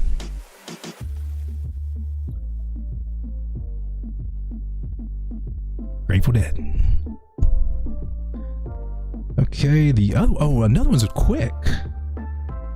Quick sounds familiar to me now. I'm not familiar with it. So, is it Quick Swap? And Coinbase has it too, right? I'm going to go with Binance because I think they have the most price history. Oh my gosh, it looks about the same formation and everything as.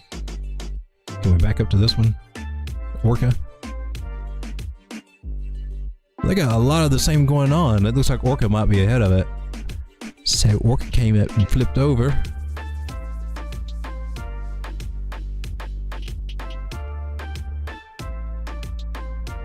And Quick. I would say she'd probably do a lot of the same thing, wouldn't you? If we're looking at patterns. Orca's in the same formation came up and flipped over, although I don't think it was a 200 moving average. Was it? He didn't quite make it up that far to that moving average, at least not on this time frame. But the same type of price structure. Very interesting.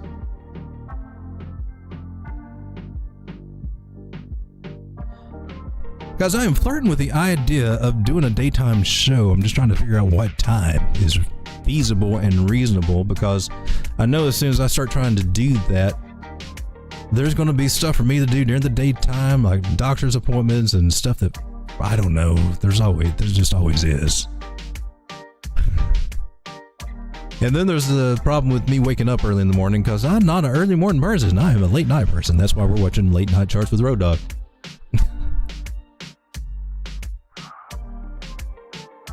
But I am entertaining the idea,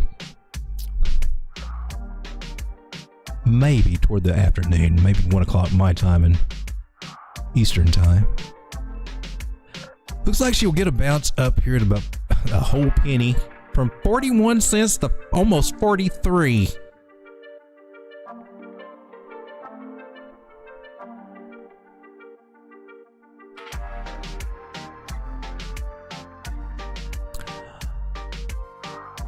Yeah, don't hold back on that one. I'm not too impressed with this one. There's a lot of stuff. It did plow through that resistance, though.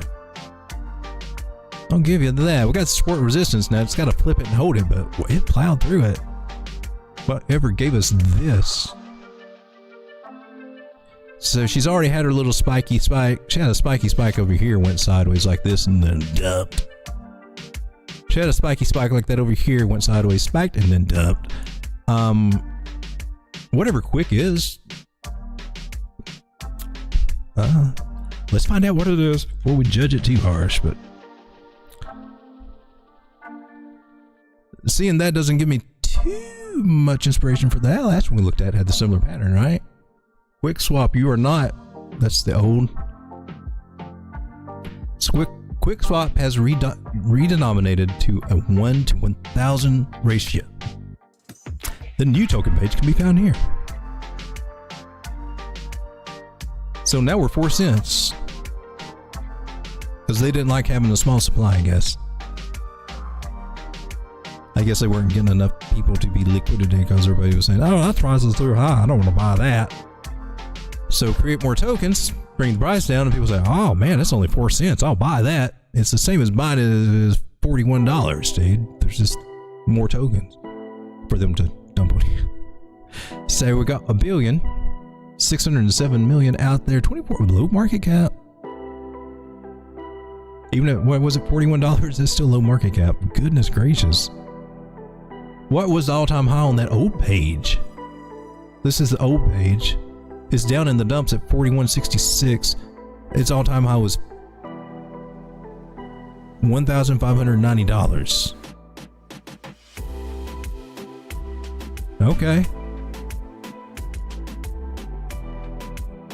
So from $41 to $1,500, and now they've drowned the market with tokens, or created a bunch of tokens, and that all-time high is now worth 22 cents. Translated.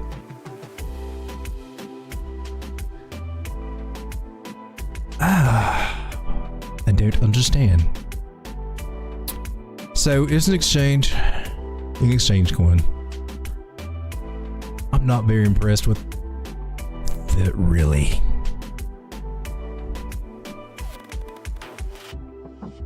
And if I'm not mistaken, I'm checking these on token metrics.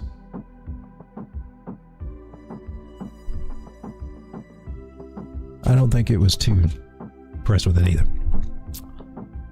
Orca very yummy, tastes kind of like dolphin.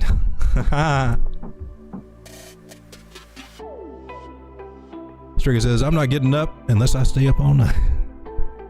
Are you a night owl too, Striga? I cannot break that habit. I've never been able to do that.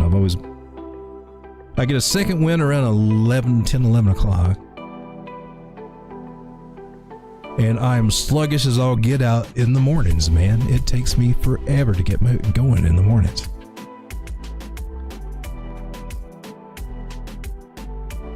Try to change that, I do, but I usually revert back to my old ways.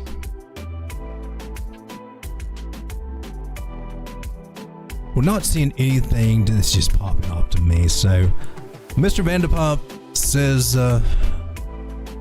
what he says is true. Looking at Bitcoin dominance pairs would probably be the way to go. We should have been kind of focusing a little bit more on that. And probably will the next few days, because that's a good place to start seeing if you have an opportunity to take profit into Bitcoin. So if you look at a Bitcoin chart, I got a few on here somewhere, like Adam.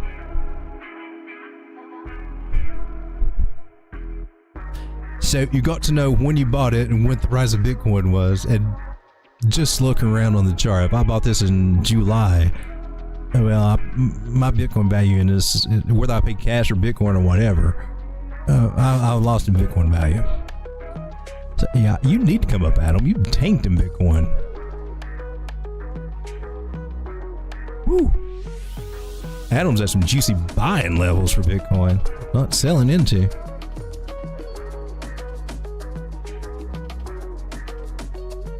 Hopefully Adam can double bottom here. It's not looking too promising right now. But okay, we got a little bit of bullish divergence right here on the daily against Bitcoin. Maybe that'll give it a little bit of a bump up, but not even bullish on the Bitcoin pairs just yet.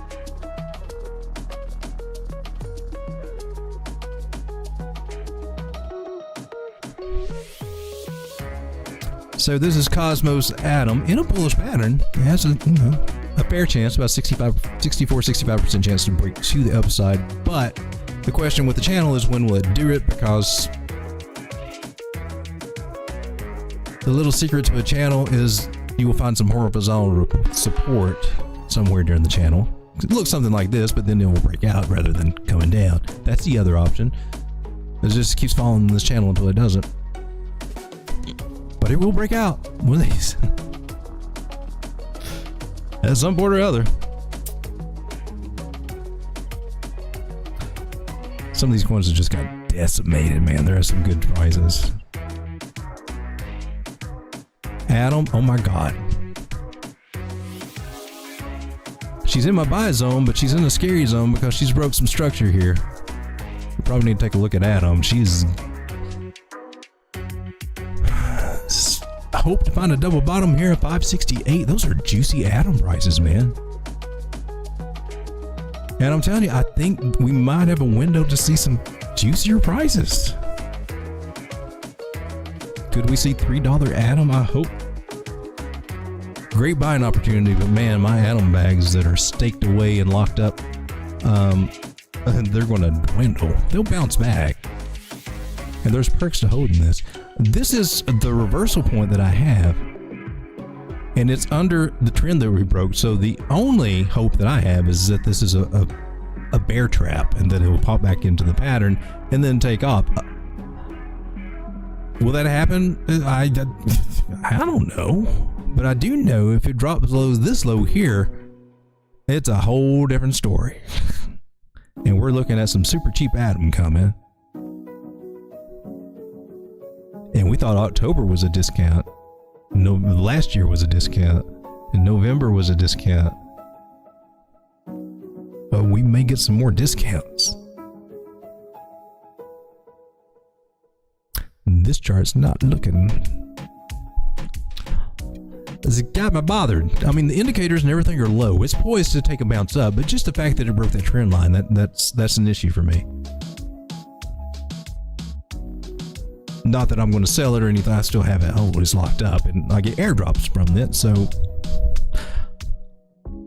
but I just don't. It just doesn't look good overall for things to turn around. We're hoping to see some open for a bear trap. That's the best case scenario we got. It could happen.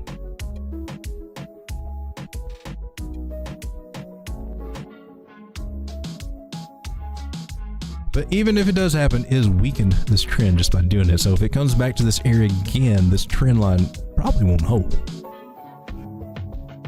Everything's a discount till it goes up like Unifi. Ain't that the truth? And that's one of the oddball beauty things about this point in the market. We could see that stuff go off. There's some be some coins that. So I guess what we got to guard against is getting a little bit too bearish. We're like, I mean, this is a great buying place for Atom. Anywhere under $8 is good. But as it gets lower and lower, I mean, not going to say we're all like this, but I've seen this in myself where it's like, oh, now it's not worth messing with. Oh, you're getting down too low. Or you probably can go down lower. And then that's how you miss it. Because you get like, when this is the perfect time for a DCA strategy. So if no other strategy, if you're using no other strategy, DCA is perfect for these next few, 6-12 months. I don't think you could ask for a better time. This, I believe, is our last little window to get in before things start really taking off. Well, next year, early next year, we should start seeing some definite changes start happening then. So we're about to make it. We're just in the depths of hell. We're in the dark parts of the market. The dark parts of the cycle. Coming back for the revisit. And this is when,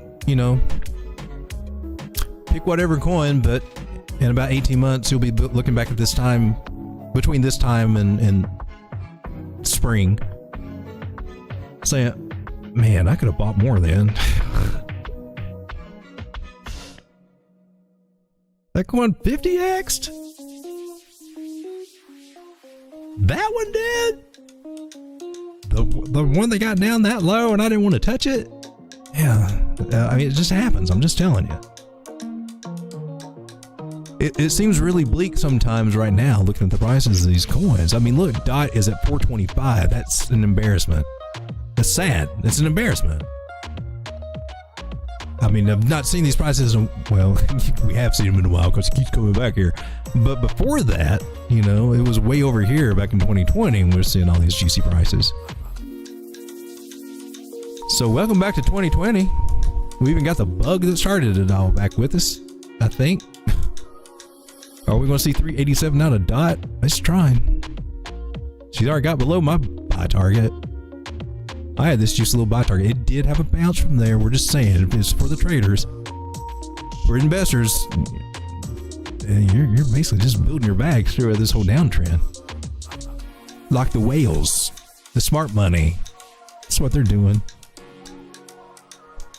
All right, guys, I went way past my time. We've been on 2 hours. Jeez.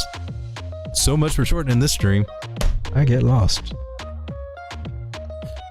But I appreciate you guys for being here with me, hanging out with me tonight, and hopefully you got something to value. We did not go over the Gann Square 9. That was the whole thing on my thumbnail. I have to do that. Man, I get so sidetracked. I'm going to have to start making bulleted lists or something. I've got to change this.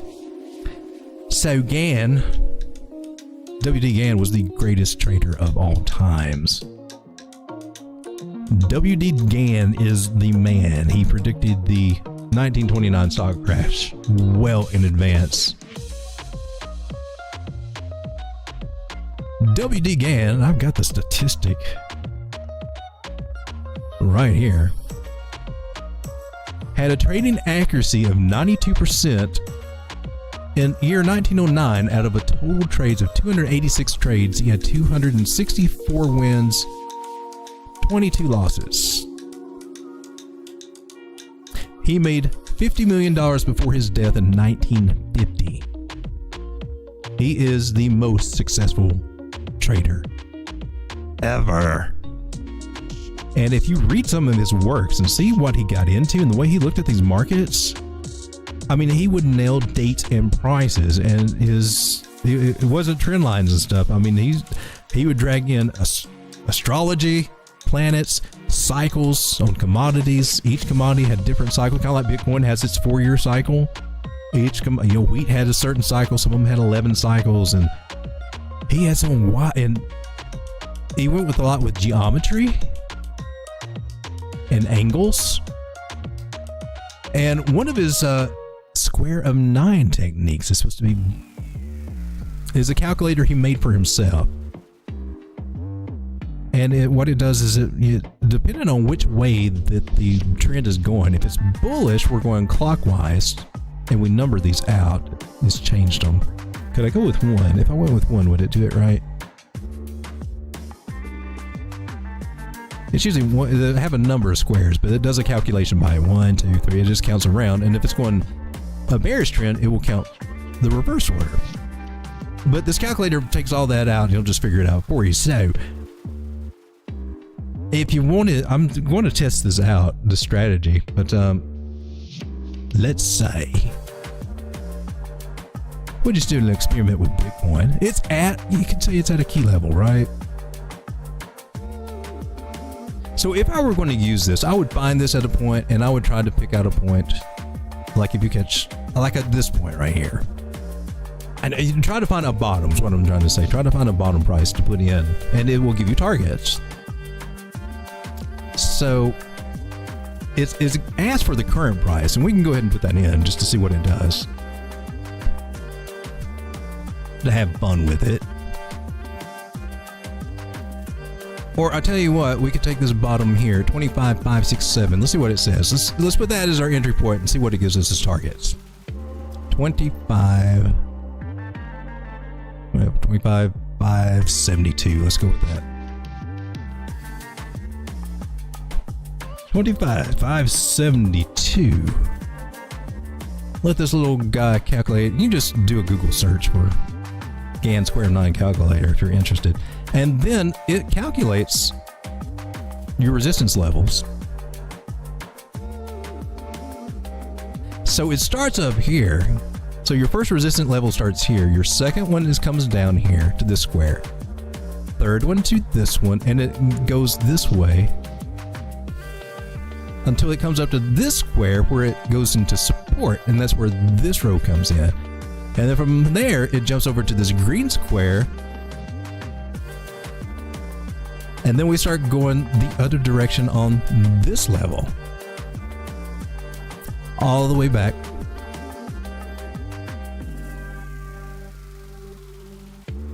Just very interesting the way that it works out.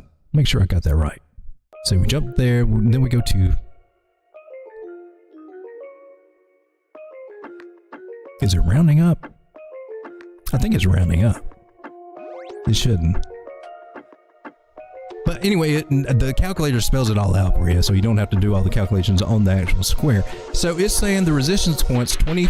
Let's mark them. Let's have some fun with it. 25,640 and 25,680.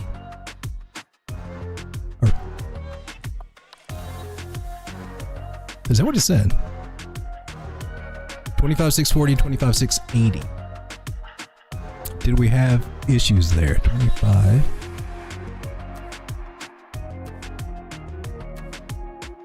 So we're pretending like we bought down here. 25,680 should be support. Or resistance, rather. What else we got, Mr. Gann Box? 680 is resistance.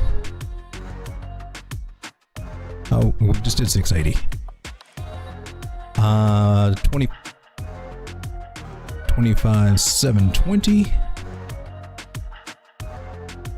Was that a point? They look like they're lining up pretty nice.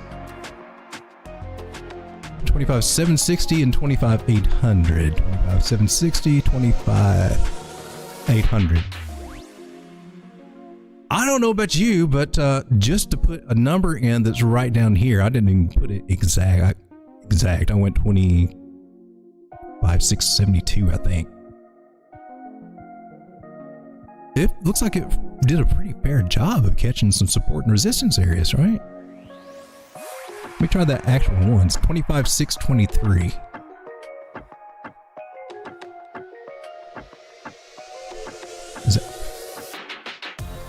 Is that correct? 25,6, yeah. So 680, 720, 760, 680, 720, 760. Okay, we got that. And were there any more? 800 and 840. 800 and 8. 800 and 840. So using the Gann square, putting your price in, and it gave resistance levels that would have been hit. Every one of them would have been hit. Pretty impressive.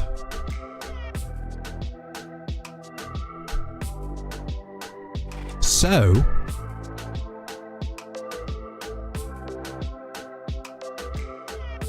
what say ye if we put 25,850 in for a short?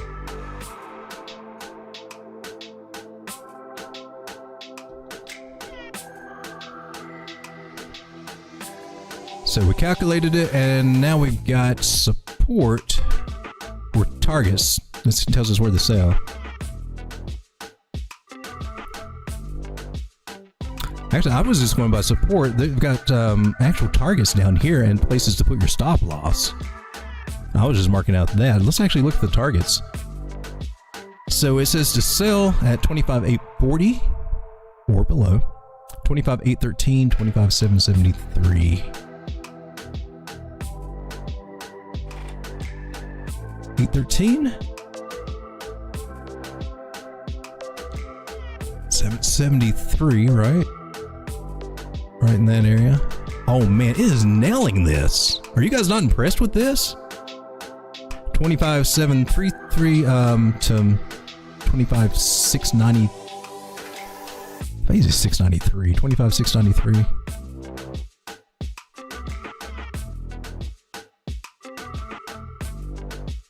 Basically right there, and oh, that was the last one.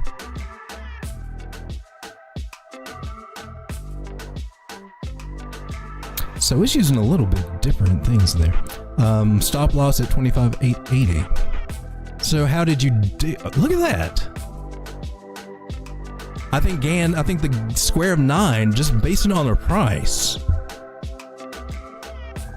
did pretty dang good to mark these areas, don't you think? Support, resistance, and all that. And it's already hitting the first target. This was the first target right there. Nailed it. Nailed that double top.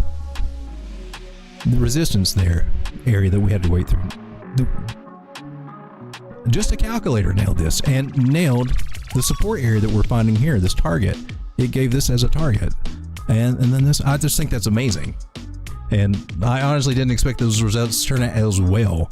But this comes from Gann, who worked miracles when it came to trading, so I don't put it past him. Amazing. But that completes what we started out originally to do. Gosh. Next time I will work on a bulleted list so I won't get so sidetracked. Blowing my mind. Isn't that crazy? I'm telling you, Gann is awesome. It's not just stock trading, man. He predicted he's like a futuristic visionary. Whatever he turned on to allowed him to. He wrote a book called Tunnel Through the Air, and he talked about some future things that would come about, which did. I mean, the stuff that they played out in the 50s and 60s, and certain things happened that he forecasted it like 30 years ahead of time. He saw it coming. Just certain inventions or certain conflicts or whatever. It was crazy. And whatever he took there's some Gann courses out there. He did teach courses and stuff, but I think the true secrets that he had, he took him to the grave, or nobody truly understood how he did it. And we're still trying to figure out all these secrets, right? But square of 9. 9 is the magic number. Everything returns to 9. And that was his thinking on that. So he considers all that. I don't think he's really like numerology and all that, but it's interesting to see how he looked at that. I mean, he wasn't I don't think he's a superstitious guy, but the way that he looked at how he just connected the dots, and he's the Tesla of trading, man. That's just all it is to it. W.D. Gann. Gann was staring into the witch's cauldron. It's about the same effects, I guess. Striga says, I got all these books I need to read. Man, I hate reading. It can get old, especially if it's dry books like charting books and things like that, right? Charts only is useful as long as the big players are fighting in the UFC arena. That's funny, Striga. All right, guys, I've got to get off of here, but I appreciate you joining it. But I'll see you tomorrow night. See if I can find some other cool Gann stuff. I don't doubt I can find it overnight, but there's a lot of it. Pretty cool. See you then, guys. God bless each and every one of you. May God bless you and your family and provide financial prosperity to you. In this comment bull market, man, I want to see all you guys make it. God bless.